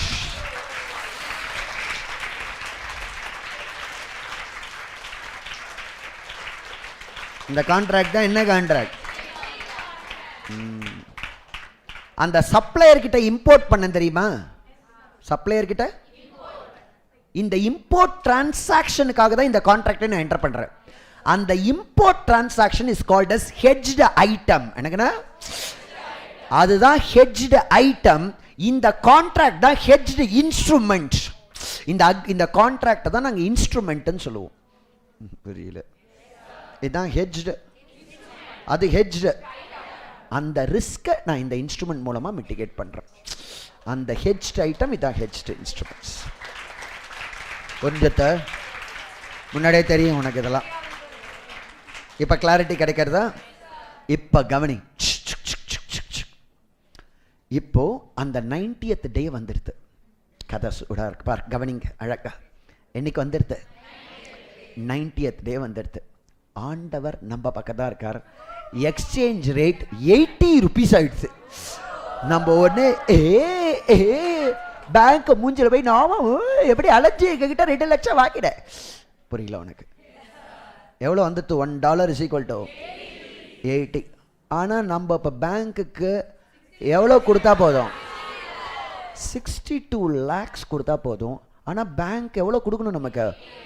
80 lakhs worth of $, which is $1 lakh கொடுப்பான். அப்போ இந்த ஃபார்வேர்டு கான்ட்ராக்ட் என்டர் பண்ணதுனால எனக்கு 18 லட்சம் ரூபா கெயின். எவ்வளோ கெயின்? இப்போ ஆனால் என் அக்கௌண்ட்லேருந்து பேங்க் எவ்வளோ டெபிட் பண்ணி பணத்தை எடுப்பான்? என் கையில் எவ்வளோ கொடுப்பான்? $1 lakh கொடுப்பான். அதை நான் யாரு கொடுத்துருவேன்? அப்போ டிரான்சாக்ஷன் செட்டில். புரிஞ்சுத்த? கதை நல்லா இருந்தது. இந்த கான்ட்ராக்ட் ஸ்பெகுலேஷனுக்காக மிட்டிகேட்டிங் ரிஸ்கா? அதே இந்த கான்ட்ராக்டை நான் என்டர் பண்ணலன்னா நடுத்தருக்கு ஒரே ஒரு கான்ட்ராக்ட் வந்திருப்பேன். நான் 20 லட்சம் ஒரே இதில் நஷ்டம். புரியல உனக்கு? இது மாதிரி ஒரு 25 கான்ட்ராக்ட் என்டர் பண்ணனா சீக்கிரம் பேங்க்ரப்சி தான், வித்தவுட் ஃபார்வர்ட் கான்ட்ராக்ட்ஸ். அதனால தான் கவனிங்க, நாளைக்கு சிஎஃப்ஓவாக இருந்தேன்னா ரொம்ப கேர்ஃபுல்லாக நீங்கள் ஹேண்டில் பண்ணணும். சார் அப்போ பேங்க்குக்கு எப்படி சார் நஷ்டம்? அவன் என்ன பண்ணுவான்? பேங்க்கு நம்மக்கிட்ட அக்ரி டு செல்லுன்னு இருப்பான்ல, இன்னொரு எக்ஸ்போர்ட்டர்கிட்ட அக்ரி டு பை இருப்பான். அவனுக்கு ப்ராஃபிட் லாஸ் கேன்சல் ஆகிடும். ஏன்னா எக்ஸ்போர்ட்டர் அவன் விற்கணும்னு நினைப்பான்ல, அவனுக்கு பயமாக இருக்கும்ல குறைஞ்சிருமோன்னு. நமக்கு ஏறிடுமோன்னு பயமாக இருக்கும் இம்போர்ட்டருக்கு. எக்ஸ்போர்ட்டருக்கு எக்ஸ்சேஞ்ச் ரேட் குறைஞ்சிட்டதுனால லாஸ் ஆகிடும். So he will enter into a contract with the banker to sell foreign currency. Banker will buy foreign currency. அந்த பையிங் கான்ட்ராக்டுக்கும் செல்லிங் கான்ட்ராக்ட்லையும் ப்ராஃபிட் லாஸ் மேட்ச் ஆகிடும் அவனுக்கு. ஆனால் இந்த பேங்க் டேஷ் பை பண்ணாலும் செல் பண்ணாலும் ஃபர்ஸ்ட் எடுத்தோடனே நம்மகிட்ட 2 லட்ச ரூபா அடிச்சிருவான். அதனால தான் பேங்க்குக்கு இது ஒரு லாபமான பிஸ்னஸ். புரியவில்லை? புரியவில்லை? ஃபார்வர்ட் கான்ட்ராக்ட்னா பயம் இல்லை, ஃபார்வர்ட் எக்ஸ்சேஞ்ச் கான்ட்ராக்ட்னாலும் பயம் இல்லை, ஃபார்வர்ட் ரேட்டுனாலும் பயம் இல்லை. இப்போ நீ சொல்லு, ஃபார்வர்ட் ரேட் எதுக்கு என்டர் பண்ணோம்? நம்ம எக்ஸாம்பிள் ஃபார்வர்ட் ரேட் என்ன? ஃபார்வர்ட் ரேட்ரா? Spot rate. Spot rate excel. Spot ரேட்டுன்றது நம்ம கான்ட்ராக்ட். பேங்க் நம்மளை ஏமாத்தினானே, 60 ரூபா இருக்கும்போது 60 ரூபா போடலாம்ல, போட மாட்டான். 62 ரூபா. உனக்கு தான் தில் இல்லையே அப்படின்றான். யார்? பேங்க். நம்மளோட சிச்சுவேஷனை இது பண்ணி 62 ரூபா கேட்குறான் ஃபார்வேர்ட். நம்ம 60 ரூபான்னா ஜாலியாக போடுவோம், ரிஸ்கே இல்லை நமக்கு. எஸ்ஆர்னோ. ஆனால் என்ன கேட்பான் அவன்? 62. ஃபார்வேர்ட் ரேட் 62 அப்படின்றான். ஆனால் எண்டில் என்ன ரேட் இருந்தது? That is called strike rate. அதுக்கு என்னது? 80. ஐடியா புரியுறதா இல்லையா? இது மாதிரி எதுவும் படிச்சிருக்கல நீங்கள்? 12th standard. ஓ, எதுவுமே உனக்கு ஞாபகம் இருக்காது. ஆனால் நான் சொன்ன பேங்க்கை மறக்கவே கூடாது. உங்கள் 12th ஸ்டாண்டர்ட் மாதிரி இதை மறந்துடுவேல. ஸ்டேட் போர்ட் ஸ்டூடெண்ட்லாம் 12th ஸ்டாண்டர்ட் படித்ததே ஞாபகம் இல்லை.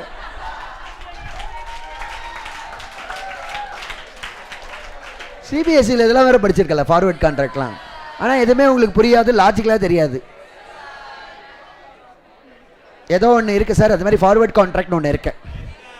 ஹெட்ஜிங்லாம் பந்தாக படிச்சிருப்பேன். ஆனால் ஹெட்ஜினாலும் தெரியாது, ஹெட்ஜ்டு ஐட்டம்னாலும் தெரியாது, ஹெட்ஜ்டு இன்ஸ்ட்ருமெண்ட்னாலும் தெரியாது, ஸ்பெகுலேஷன்னாலும் தெரியாது, மிட்டிகேட்டிங் ரிஸ்க்குனாலும் தெரியாது உனக்கு. இப்போ எல்லாமே தெரிஞ்சிருது நமக்கு. இப்போ களத்தில் இறங்குறோம் அக்கௌண்டிங் ஃபார் ஃபார்வர்ட் கான்ட்ராக்ட்ஸ். என்னடா ஒரு ஜேர்னல் என்ட்ரி சொல்லி முடிச்சிடலாம்டா. சூப்பராக இருக்கும் ஜேர்னல் என்ட்ரி. எல்லாரும் கும்பலாக நம்ம சேர்ந்து ஒரு ஃபார்வர்ட் கான்ட்ராக்ட்டுக்கு ஜேர்னல் என்ட்ரி போடுறோம். ஸோ ஃபீல் ஆகல உனக்கு. ஒரே ஒரு ஃபார்வர்ட் கான்ட்ராக்ட் ஹெட்ஜிங் கான்ட்ராக்ட்டுக்கு போடுவோம், அப்புறம் ஸ்பெக்குலேஷனுக்கு போடுவோம். ஏன்னா accounting treatment there is a difference. There is a ஸ்பெக்குலேஷனுக்கு ஃபார்வர்ட் கான்ட்ராக்ட் என்டர் பண்ணால் அதுக்கு வேறு அக்கௌண்டிங் ட்ரீட்மெண்ட். ஹெட்ஜிங்க்கு ஃபார்வர்ட் கான்ட்ராக்ட்டுக்கு different accounting treatment prescribed by AS 11. கவலைப்படாத. ரெடி. எல்லாரும் மைண்டில் ஜேர்னல் என்ட்ரி வச்சுன்னு ஓடணும். நம்ம இப்போ இல்லை போர்டில் எழுதணுமா?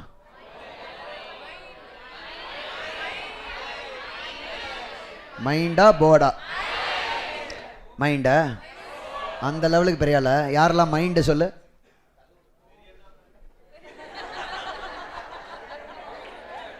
சரி, எனக்கும் மைண்டு தான் பிடிக்கும், ஆனால் கொஞ்சம் டார்ச்சராக இருக்கும்.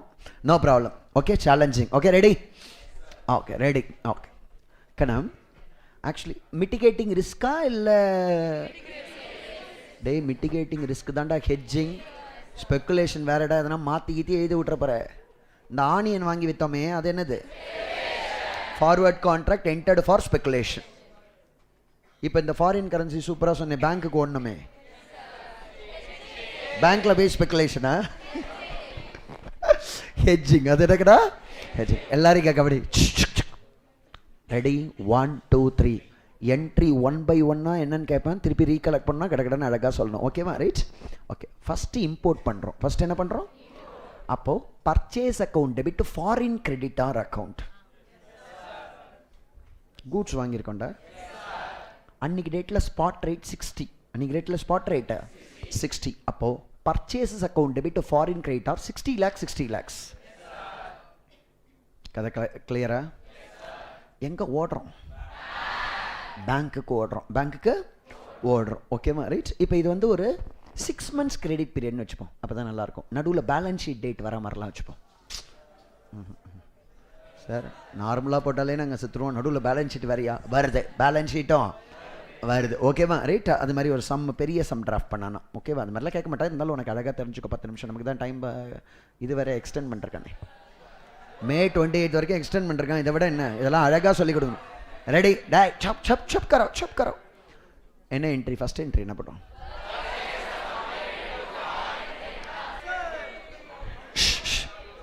எல்லாரும் 5 நிமிஷத்தில் ஜேர்னல் என்ட்ரியை முடிக்கிறோம். ரெடி? கடை AS 11 இதோட முடியாது. Okay, purchase account debit creditor. Purchase account debit சொல்ல. அமௌண்ட் எவ்வளோடா? $1 lakh இன்ட்டு ஸ்பாட் ரேட்டில் தான் போடுவோம். எக்ஸ்சேஞ்ச் ரேட் அந்த ரேட் ஆஃப் ட்ரான்சாக்ஷன் போட்டோம். இப்போ பேங்க்குக்கு ஓடுறோம். அந்த பேங்க் லூஸு ₹2 எக்ஸ்ட்ரா கேட்குறான். நமக்கு எரிச்சலாக இருக்குது.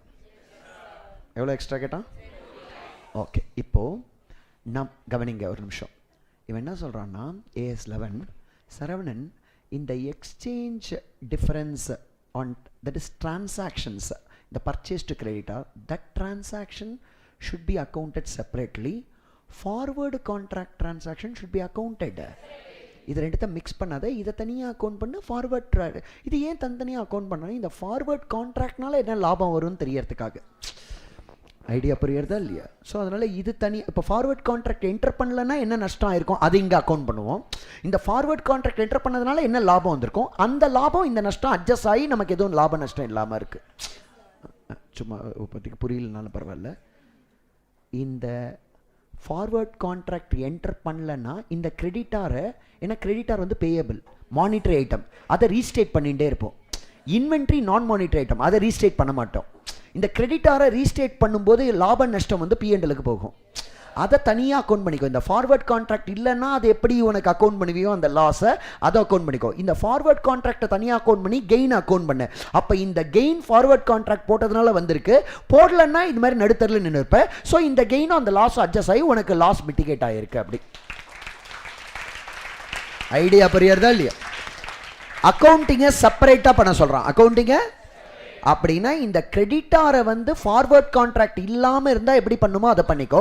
ஃபார்வர்டுக்கு தனியாக என்டர் பண்ணுங்க, ஜேர்னல் என்ட்ரி போடுன்றான். ஓகேவா? ரைட். அப்போது 2 பேரலாக தெரியறதா பாரு. Purchase to creditor 60 lakhs.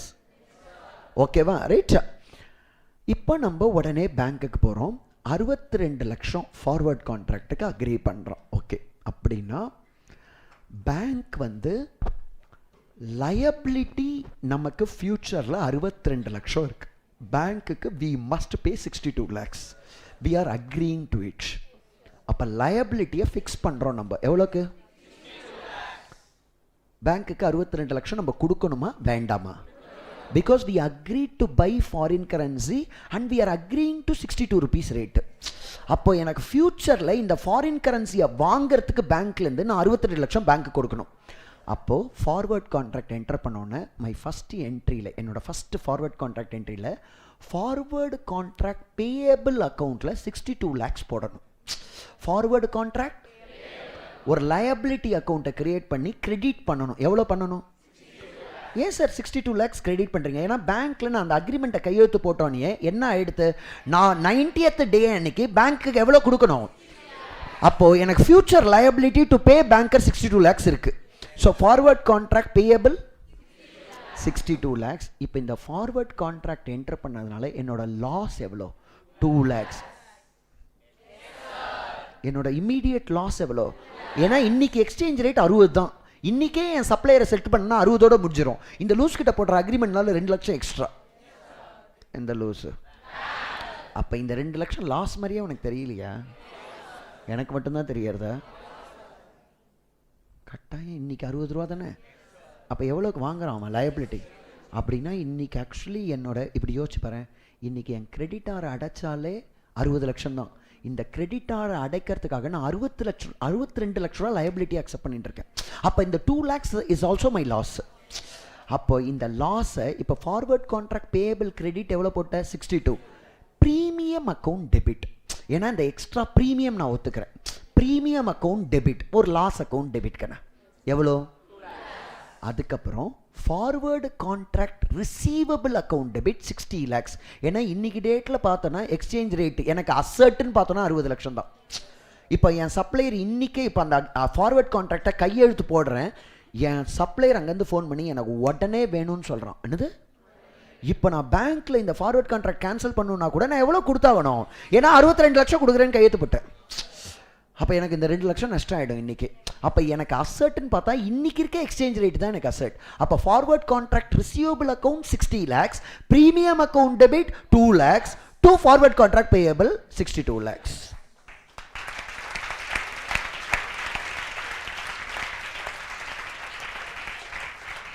Pooja ji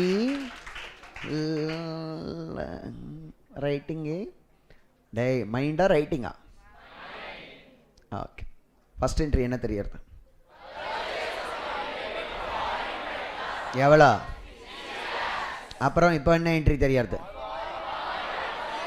forward contract receivable account debit, premium account debit. Beautiful. Forward கான்ட்ராக்டா? இது வரைக்கும் கதை கிளியரா நாட் கிளியரா? ஓகே. இப்போ இந்த ஃபார்வர்ட் கான்ட்ராக்ட் நம்மளோட கன்வீனியன்ஸ்க்காக 6 monthsன்னு வச்சுப்போம். சும்மா நம்மளோட கன்வீனியன்ஸ்க்காக. இப்போ வந்து January 1 இந்த ஃபார்வர்ட் கான்ட்ராக்ட் என்ன பண்ணிருக்கோம், நமக்கு அக்கௌண்டிங் இயர் 31 March முடியறது. அக்கௌண்டிங் இயர் 31 March முடியறது. ஓகேமா? ரைட். ஆனால் ஃபார்வர்ட் கான்ட்ராக்டோட எக்ஸிக்யூஷன் டேட் 6 months. புரியல? இப்போ இந்த பர்ச்சேஸ் டு கிரெடிட்டாரும் 1 January போட்டிருக்கேன். Forward contract receivable, premium account debit, forward contract பேயபிளும் 1 January போட்டிருக்கேன். போட்டுட்டு 31 March வரைக்கும் நீ எதுவும் டச்சே பண்ண வேண்டாம். 31 March அன்னைக்கு இந்த ஃபார்வர்டு கான்ட்ராக்ட்லாம் இல்லை அப்படின்னா அந்த கிரெடிட் ஆர் மானிட்டர் ரேட்டை ரீஸ்டேட் பண்ணுவோம். 31 March அன்னைக்கு எக்ஸ்சேஞ்ச் ரேட் வந்து 65 ரூபா. எக்ஸ்சேஞ்ச் ரேட் எவ்வளோ நமக்கு? 65 rupees. அப்போது இந்த கிரெடிட்டார் முன்னாடி எவ்வளோ லயபிலிட்டி அக்கௌண்ட் பண்ணுவோம்? 60. இப்போ 65 எக்ஸ்சேஞ்ச் ரேட்னா அந்த கிரெடிட்டார்னால எனக்கு 5 லட்சம் லாஸ். ஏன்னா லயபிலிட்டி இன்க்ரீஸ் ஆகுது. ஐடியா புரியறதா இல்லையா? அப்போ I will pass a journal entry for that creditor exchange difference account debit creditor account 5 lakhs. Idea புரியறதா இல்லையா? Exchange difference account debit creditor account. இப்போ இந்த சைட் அது முடிஞ்சிடுது, அவ்வளோதான். அந்த பர்ச்சேஸை நம்ம ரீஸ்டேட்லாம் பண்ண மாட்டோம், ஏன்னா அது ஸ்டாக்கு. ஒன்லி கிரெடிட்டாரை மட்டும் ரீஸ்டேட் பண்ணுவோம். கன்ஃபியூஸ் பண்ணிட்டேன்னா இப்போ இங்கே எதுக்கு வரோம்? நம்ம ஃபார்வேர்டு கான்ட்ராக்ட்டுக்கு வரோம். ஓகேவா? ஃபார்வேர்டு ஃபார்வர்ட் கான்ட்ராக்டில் நம்ம ஃபஸ்ட் என்ட்ரியில் 3 ஐட்டம் போட்டோம். ஒன்று ரிசீவபிள், ஒன்று பேயபிள், ஒன்று ப்ரீமியம்.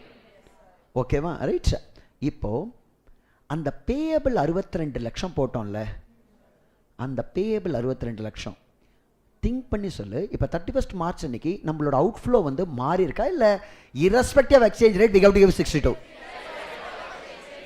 நான் அழுத்தி பேசுறதுனால பண்ணாத, உனக்கு எப்படி புரியறத? ஏன்னா பேங்க்குக்கு நீ கொடுக்க போகிற அமௌண்ட் பேயபிள் மாற போகிறது இல்லை. Yes or no? அப்போ அந்த பேயபிளை நம்ம ரீஸ்டேட் பண்ண வேண்டாம். அந்த ரிசீவபிள் இருக்குல்ல, நம்ம 60 ரூபா போட்டோம்ல, இப்போ 5 ரூபா இன்க்ரீஸ் ஆகும்போது நமக்கு ஒரே குஷியாக இருக்கும். ஏன்னா நம்ம இதை போடலன்னா நஷ்டமாக இருக்கும். அப்போ அந்த ஃபார்வர்டு கான்ட்ராக்ட் ரிசீவபிள் இனிஷியலாக 16 டெபிட் பண்ணியிருந்தல, அது இப்போ 65 லேக்ஸா நீ ரீஸ்டேட் பண்ணும். அதுதான் உனக்கு கிடைச்ச கெயின் இதில். So forward contract receivable account debit to gain on forward contract gain on 5 lakhs 5 lakhs. எவ்வளோக்கண்ணா சார்? உங்களுக்கு 3 lakhs தானே கெயின். அந்த ப்ரீமியம் லாஸ் ஆல்ரெடி அக்கௌண்ட்ன்றதுனால இப்போ 5 lakhs எனக்கு கெயின். இது 5 lakhs கெயின், அது 2 lakhs லாஸ், நெட்டாக 3 lakhs எனக்கு லாஸ் கெயின்.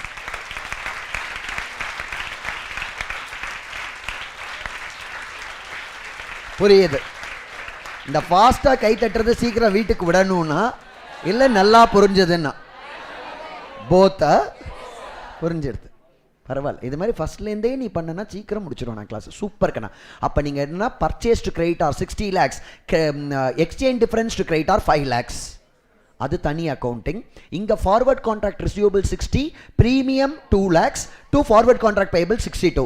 இந்த 62 lakhs ரீஸ்டேட் பண்ண முடியாது, ஏன்னா நம்ம கமிட் பண்ணியிருக்கோம் இவ்வளோ கொடுக்குறோம் பேங்க்குக்கு. ரிசீவபிள் வந்து இப்போ எக்ஸ்சேஞ்ச் ரேட் இன்க்ரீஸ் ஆக நமக்கு லாபம். இந்த ஃபார்வர்ட் கான்ட்ராக்ட்னால நமக்கு லாபம். அப்போ forward contract receivable account debit to gain on forward contract 5 lakhs. Clear or not clear? இதுதான் பேலன்ஸ் ஷீட் டேட்டில். இந்த பேலன்ஸ் ஷீட் டேட்டில் இன்னும் ஒரு என்ட்ரி பாஸ் பண்ண சொல்கிறான். என்ன என்ட்ரினா, ப்ரீமியம்னு ஒரு 2 லட்சம் வச்சுருந்தல்ல, ப்ரீமியம்னு 2 லட்சம். அந்த ப்ரீமியம் வந்து எத்தனை மாத கான்ட்ராக்டு? 6 months contract. இப்போ அந்த 6 monthsல எவ்வளோ பீரியட் எக்ஸ்பயர்டு? அதனால் அந்த 2 lakhs இஸ் 6 months லாஸு. அதில் 1 lakh மட்டும் எங்கே கொண்டு போனோம்? P&Lக்கு கொண்டு போகணும். ஏன்னா அந்த ப்ரீமியம் வந்து நமக்கு கட்டாயம் லாஸ் தான் அது. ஸோ அதில் 1 lakh மட்டும் நம்ம எங்கே கொண்டு போயிடணும்? P&L. அதுக்கப்புறம் இந்த கிரெடிட்டாரில் ஒரு எக்ஸ்சேஞ்ச் டிஃபரன்ஸ் லாஸ்ன்னு வந்தது, இந்த ஃபார்வர்ட் கான்ட்ராக்டில் கெயின்னு வந்தது. ஐடியா புரியறதா இல்லையா? அது ரெண்டுத்தை அட்ஜஸ்ட் பண்ணி ஒன்றுமே P&L இல்லைன்னா அந்த எக்ஸ்சேஞ்ச் டிஃபரன்ஸ் P&L டெபிட் ஆகும், இந்த கெயின் ஆன் ஃபார்வர்ட் கான்ட்ராக்டை P&L அக்கௌண்ட்டில் கிரெடிட் ஆகும். அப்போ அது ரெண்டு கேன்சல் ஆகிடும். நமக்கு பண்ண நஷ்டம் அந்த ப்ரீமியம் நஷ்டம் மட்டும்தான். அதில் 1 lakh இப்போ P&L போயிடும், அடுத்த வருஷம் இன்னொரு 1 lakh P&L போயிடும். புரியறதா இல்லையா? புரிஞ்சுதா? Very good. டே எல்லாரும் கவனி. அப்போது அந்த கிரெடிட்டாரோட எக்ஸ்சேஞ்ச் ரேட் டிஃபரன்ஸ் வந்து நமக்கு லாஸ் காமிக்காது, எக்ஸ்சேஞ்ச் டிஃபரன்ஸ் டு கிரெடிட்டார். இந்த ஃபார்வர்டு கான்ட்ராக்ட் ரிசீவபிளை நம்ம ரீஸ்டேட் பண்ணும்போது கெயின் வருது. ஸோ அந்த லாஸும் இந்த கெயினும் அட்ஜஸ்ட் ஆகிடுறது. இந்த ப்ரீமியம் 1 lakh இந்த வருஷம் P&L போயிடுது, ஏன்னா 6 மாதம்.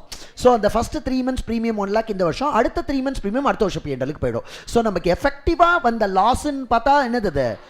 இந்த எக்ஸ்சேஞ்ச் டிஃபரன்ஸ் கிரெடிட்டார்ல வர loss it getting compensated by forward contract gain. இதுதான் அக்கௌண்டிங். அப்போ ஃபார்வர்ட் கான்ட்ராக்ட் என்டர் பண்ணதுனால உனக்கு இவ்வளோ கெயின் வந்திருக்கு, கிரெடிட்டார்ல இவ்வளோ லாஸ் வந்திருக்கு. புரிஞ்சுது என் குழந்தைங்களுக்கு? உண்மையா இப்போ இது பேலன்ஸ் ஷீட் டேட்டில் முடிஞ்சிருது.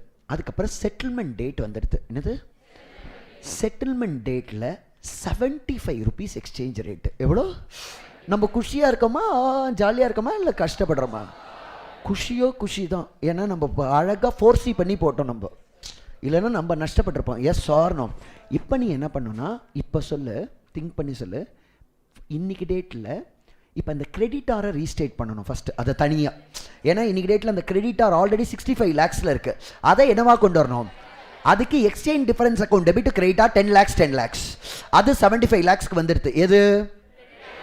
அதோட லாஸ் அக்கௌண்ட் பண்ணிட்டோம். இப்போ பேயபிள், ஃபார்வர்ட் கான்ட்ராக்ட் பேயபிளில் எதுவும் சேஞ்ச் பண்ணுமா பண்ண வேண்டாமா? பியூட்டிஃபுல் கண்ணா. ஏன்னா payable is an agreed liability. 62 லட்சம் நீ கொடுக்குறேன்னு சொல்லிட்டா அதில் கையே வைக்கக்கூடாது. இப்போ ரிசீவபிள் இருக்குல்ல, இப்போ ஆல்ரெடி 65 lakhsல இருக்குது. இப்போ என்னவா மாற்றணும்? அப்போ forward contract receivable account debit to gain on forward contract எவ்வளோ? 10 lakhs. அப்போ இந்த கிரெடிட்டாரில் வர லாஸ் செப்பரேட்லி அக்கௌண்டட், ஃபார்வர்டில் வர கெயின் செப்பரேட்லி அக்கௌண்டட். ஐடியா புரியுறதா இல்லையா? அதுக்கப்புறம் இந்த ப்ரீமியம் வந்து 2 lakhsல 1 lakh பிஎன்எலுக்கு போயிடுது. இப்போ PNL to premium another 1 lakh போயிடும். Yes or no? இப்போ ஃபார்வர்ட் கான்ட்ராக்ட் ரிசீவபிளில் நமக்கு 75 lakhs இருக்கும். ஃபார்வர்ட் கான்ட்ராக்ட் பேயபிளில் நம்ம 62 lakhs இருக்கும். நம்ம பேங்க்குக்கு ஒரு பெட்டி எடுத்துன்னு போகிறோம். பெட்டி ஃபுல்லாக பணம். எவ்வளோ பணம்? பேங்க்கு கிட்ட கொடுக்குறோம். அப்போ அதுக்கு Journal entry forward contract payable account debit to bank account 62. அப்போ பேயபிள் அக்கௌண்ட் க்ளோஸ் ஆகிடுது. பேங்க் கிட்ட இந்த பணத்தை கொடுத்துட்டு பெட்டியை கொடுத்துட்டு சொல்ல கட்டி ஃபாரின் கரன்சி $1 lakh கொடுறி அப்படின்னு சொல்கிறோம். அது கொடுக்கறது. அதுக்கு நம்ம என்ன ஜேர்னல் என்ட்ரி போடுறோம்னா foreign currency received account debit. Foreign currency 75 lakhs. ஏன்னா அந்த 1 lakh இன்னைக்கு டேட்ல கன்வெர்ட் பண்ணணும் 75 ரூபா. So foreign currency received account debit 75 lakhs to foreign currency receivable account 75 cancel ஆயிடும். இப்போ நம்ம கையில் ஃபாரின் கரன்சி ரிசீவ்டு எவ்வளோ இருக்கு? நம்ம கிரெடிட்டார் எவ்வளோ இருக்கு? கிரெடிட்டாரை கூப்பிட்டு இந்தாடி வச்சுக்கொடி ஃபாரின் கரன்சின்னு கொடுத்து creditors account debit to foreign currency received account 75 lakhs. ஆண்டவ ஆண்டவ ஆண்டவ. புரிஞ்சுதா? Direct entry. ஐயோ என்னடா என்ட்ரி தானே போடுற? புரிஞ்சுதா? சரி, இப்போ டக்குன்னு சொல்லு. பர்ச்சேஸ் டு கிரெடிட்டார் அமௌண்ட் சொல்லு. Forward contract receivable account debit premium account debit to forward contract payable account. On the balance sheet date, restating creditor, exchange difference to creditor 5 lakhs சொல்லு. Excellent. Forward contract receivable should be restated or payable should be restated? And for restating forward contract receivable, what is the forward contract receivable to gain on forward contract? P&L to premium. Excellent. This exchange difference 5 lakhs loss will be taken to P&L. Gain on forward contract will also be taken to P&L. The premium 1 lakh will be taken to P&L. Next, on settlement date, restate the creditor once again. Exchange difference to creditor 10 lakhs. 10 lakhs. Restate the forward contract receivable. Forward contract receivable to gain on forward contracts. P&L to premium. Beautiful. P&L to premium 1 lakh. 1 lakh. Then forward contract received account debit to forward contract forward contract payable account. அது மாதிரி பண்ணக்கூடாது. First பணத்தை கொடுத்துணும். Forward contract payable account debit to bank account. Forward contract received to forward contract receivable. Creditors account debit to forward contract received account 75 lakhs. Clear கண்ணா? This is hedge accounting. என்னங்கண்ணா? This is accounting. Now we know what is hedging, we know what is hedged item, we know what is hedged instrument, we know what is forward exchange contract. We know how to pass journal entries. How to pass journal entries. Clear? Not clear? உண்மையா புரியுறதா கண்ணா? இல்லை ஸ்பெகுலேஷனுக்கு 1 நிமிஷம் தான் ஆகும். இல்லை ஏன்னா கிரெடிட்டார்லாம் இருக்காது, அதில் பர்ச்சேஸ் என்ட்ரிலாம் இருக்காது, வெறுமனே ஸ்பெகுலேஷன் தானே. டக்குன்னு முடிச்சிடலாமா? எல்லாரும் கவனிக்கணும். ஸ்பெகுலேஷன் கான்ட்ராக்ட் என்னங்கண்ணா? இப்போ நம்ம 62 rupeesக்கு என்டர் பண்ணுறோம்ல, பேங்க்கை விட்டுரு. இப்போ நானும் கார்த்தியும் என்டர் பண்ணுறோம், சாரி ஹரியும் 62 lakhsக்கு என்டர் பண்ணுறோம். எவ்வளோக்கண்ணா? இங்கே கவனி. இது புரிஞ்சுதா? ஸ்பெகுலேஷனுக்கு ஃபார்வர்ட் கான்ட்ராக்ட் என்டர் பண்ணனா premium should not be accounted. ஏன்னா நாங்களா சும்மா வாயில் வர ரேட்டு தானே இது. ஐடியா புரியுறதா இல்லையா? எதை அக்கௌண்ட் பண்ணக்கூடாது? Premium should not be accounted. இப்போ நான் இவங்கிட்ட கண்ணா I want to buy foreign currency from Harish, speculative contract. I want to buy foreign currency from Harish at 62 at a future date. At 62 per dollar. என்னங்கண்ணா 62? இப்போ நான் எப்படி entry போடுவேன்னு பார்த்துக்கோ.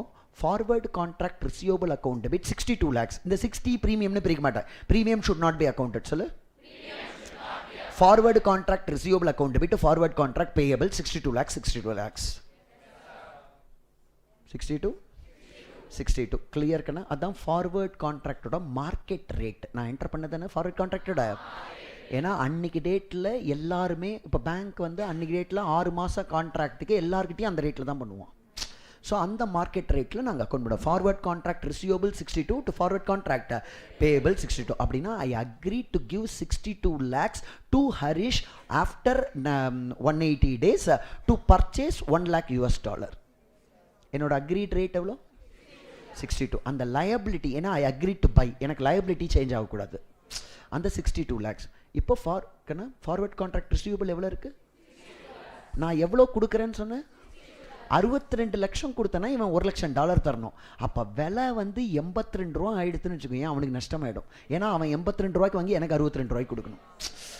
அப்போ விலை ஏறுனா தான் எனக்கு லாபம். ஓகேவா? ரைட்ஷா. இப்போ எல்லாரும் கவனி. 31 மார்ச் அன்னைக்கு, 31 மார்ச் அன்னைக்கு அந்த ஃபார்வர்ட் ரேட் என்னங்கண்ணா? ஃபார்வர்ட் ரேட்டோட க்ளோசிங் ரேட் என்ன ரேட்டு?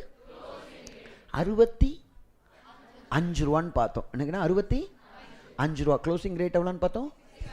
ஆக்சுவலி அந்த க்ளோசிங் ரேட்டை வச்சு நம்ம டிரான்ஸ்லேட் பண்ணக்கூடாது எந்த கான்ட்ராக்டுக்கு? ஸ்பெக்குலேஷனுக்கு. ஏன் சார் க்ளோசிங் ரேட்டை வச்சு நம்ம பண்ணக்கூடாது? ஏன்னா இது ஃபார்வேர்டு கான்ட்ராக்ட். இந்த ஃபார்வேர்டு கான்ட்ராக்டை நான் இன்னொருத்தருக்கு கை மாற்றி விடணும்னு நினச்சேன்னு வச்சுக்கோ, 31 மார்ச், அதுதான் மார்க்கெட் வேல்யூ. ஏன்னா ஃபார்வேர்டு கான்ட்ராக்ட் நான் கையில் வச்சுருக்கேன், எனக்கு டிரான்சாக்ஷன் இல்லை. புரியுறதா இல்லையா? இப்போ இதே ஃபார்வேர்டு கான்ட்ராக்டை இப்போ நான் வந்து எவ்வளோ ரூபாய்க்கு இவங்ககிட்ட பண்ணேன்? எல்லோரும் இந்த பாயிண்ட்டை மட்டும் புரியறதான்னு பாரு. இப்போ நான் என்ன பண்ணுவேன்னா 62க்கு இவங்ககிட்ட ஃபார்வர்ட் பண்ணிட்டேன். நான் வேணும்ன்ட்டே பேங்க்குக்கு போய் பேங்கர் எனக்கு இன்னும் 3 மாதத்துக்கு ஒரு ஃபார்வேர்டு கான்ட்ராக்ட் வேணும். ஏன்னா எங்களோட forward contract remaining period 3 months. So அந்த ரிமைனிங் 3 months இருந்தால் இப்போ எவ்வளோக்கு ஃபார்வர்ட் கான்ட்ராக்ட் போடுவேன் $1 லட்சம் பேங்க்கில் கேட்பேன். புரியுறதா இல்லையா? பேங்க் என்ன சொல்கிறான்னா 66 ரூபான்றான். 66 ரூபா கொடு, அப்போ தான் நான் ஃபார்வர்ட் கான்ட்ராக்ட் 3 monthsக்கு போடுவோம் $1 lakh. அப்படின்னா இன்னைக்கு என்னோட ஃபார்வர்டு கான்ட்ராக்டோட மார்க்கெட் வேல்யூ ஐடியா புரியுறதா இல்லையா? ஏன்னா இதே மாதிரி ஃபார்வர்ட் கான்ட்ராக்ட் இப்போ எங்களோட ஃபார்வர்ட் கான்ட்ராக்ட்ல அன்எக்ஸ்பைர்டு பீரியட் எவ்வளோ இருக்கு? இப்போ ஏதோ ஒருத்தன் இன்னைக்கு பேங்க்ல போய் வெறும் 3 monthsக்கு ஃபார்வர்ட் கான்ட்ராக்ட் போட்டா அவன் என்ன ரேட்டுக்கு போடுவானோ அதுதான் எங்க ஃபார்வர்ட் கான்ட்ராக்டோட மார்க்கெட் வேல்யூ. புரியல உனக்கு? புரியவில்லை. புரிஞ்சிடுதா இல்லையா? ஏன்னா எங்களோட ஃபார்வர்ட் கான்ட்ராக்ட்ல இன்னும் அன்எக்ஸ்பைர்டு பீரியட் எவ்வளோ இருக்கு? அப்போ இன்னும் 3 மாதத்துக்கு யாருன்னா இன்னைக்கு forward contract to buy $1 lakh போட்டான்னா என்ன இருக்குன்றத மார்க்கெட்டில் பார்ப்போம். அதான் மார்க்கெட் ஃபார்வர்ட் ரேட். என்னது? On the balance sheet date எவ்வளோ இருக்குது? 66 rupees இருக்குது. அப்போ 66 rupeesக்கு என்னால் இந்த ஃபார்வர்ட் கான்ட்ராக்டை இன்னொருத்தருக்கு விற்க முடியும். அப்போ forward contract receivable account debit to gain on forward contract எவ்வளோ ருபீஸ்க்கு போடுவேன்? 4 lakhsக்கு நான் போடுவேன். ஐடியா புரியுறதா இல்லையா? அப்படின்னா இன்னைக்கு இந்த ஃபார்வர்ட் கான்ட்ராக்டை வேற யாருக்கும் மாற்றி விட்டேன்னா, ஏன்னா விலை ஏறுது, அப்போ எனக்கு தான் கெயின், அவனுக்கு லாஸ். இன்னைக்கு இந்த ஃபார்வர்ட் கான்ட்ராக்டை யார் தலையிலையும் நான் ட்ரான்ஸ்ஃபர் பண்ணி விட்டேன்னா they will be interested to buy my forward contract at 66. புரியல உனக்கு? அப்போ forward contract receivable account debit gain on forward contract எவ்வளோ அமௌண்ட்டு? 4 lakhs. கிளியர் கண்ணா? ரீச். அவன் லாஸ்ன்னு டெபிட் பண்ணிப்பான், நான் என்னன்னு டெபிட் பண்ணிப்பேன்? கெயின்னு பண்ணிப்பேன். Clear or not clear? On the maturity date, on the இப்போ நம்ம ஃபார்வர்ட் ரேட்டை பார்க்கக்கூடாது மெச்சூரிட்டி டேட்டில், ஏன்னா செட்டில்மெண்ட் டேட் வந்துடுது. ஏன்னா இதுக்கு மேலே இந்த ஃபார்வர்ட் கான்ட்ராக்டை யாருக்கு விற்க முடியாது என்னால். ஸோ ஆன் த புரியல உனக்கு? On the maturity date what is the actual exchange rate which is 75, which is அப்போ எனக்கு அங்கேயும் ஒரு 9 ரூபா லாபம் வந்திருக்கு. ஏன்னா 66 ஆல்ரெடி நான் ரெகக்னைஸ் பண்ணிட்டேன். இப்போ எனக்கு எவ்வளோ வந்திருக்கு? அப்போ forward contract receivable account debit to gain எவ்வளோ வந்திருக்கு? 9 lakhs. அப்போது என்னோட ஃபார்வர்ட் கான்ட்ராக்ட் ரிசீவபிள் அக்கௌண்ட்டோட டோட்டல் டெபிட் பேலன்ஸ் 75 lakhs. என் ஃபார்வர்ட் கான்ட்ராக்டோட பேயபிள் கிரெடிட் பேலன்ஸ் 62 lakhs. இந்த இப்போது இவனுக்கு நான் எவ்வளோ லட்சம் கொடுக்கணும்? அவன் எனக்கு எவ்வளோ லட்சம் கொடுக்கணும்? அப்படின்னா நான் 62 லட்சம் ஒரு தட்டில் வச்சு கொடுத்து அவன் எனக்கு இன்னொரு தட்டில் 75 லட்சம் வச்சு கொடுப்பானா, ஆர் அவன் 13 lakhs என் கையில் கொடுப்பான். இப்போ எல்லாரும் கவனி. ஃபஸ்ட்டு டே நான் என்ட்ரி போட்டது forward contract receivable to forward contract payable 62 lakhs. அதுக்கப்புறம் பேலன்ஸ் ஷீட் டேட்டில் forward contract receivable to gain போட்டது 4 lakhs. அதுக்கப்புறம் செட்டில்மெண்ட் டேட்டில் forward contract receivable to gain போட்டது 9 lakhs. இப்போ ஃபார்வர்ட் கான்ட்ராக்ட் ரிசீவபிள் அக்கௌண்ட் எனக்கு 75 lakhs டெபிட் பேலன்ஸ் காமிக்கிறது. ஃபார்வர்ட் கான்ட்ராக்ட் பேயபிள் எனக்கு 62 lakhs கிரெடிட் பேலன்ஸ் காமிக்கிறது. இந்த டேஷ் எனக்கு இப்போ எவ்வளோ கேஷ் தரணும்? இப்போ நான் என்ன entry போடுவேன்னா cash account debit 13 lakhs, forward contract payable account debit 62 lakhs to forward contract receivable account 75 lakhs. Idea புரியுறதா இல்லையா? My dear lovable students, we have successfully completed one more beautiful standard AS 11. Hope my students are very very comfortable with the standard in terms of accounting for forward contracts, whether it is for speculation or for hedging. Idea kadchita kana?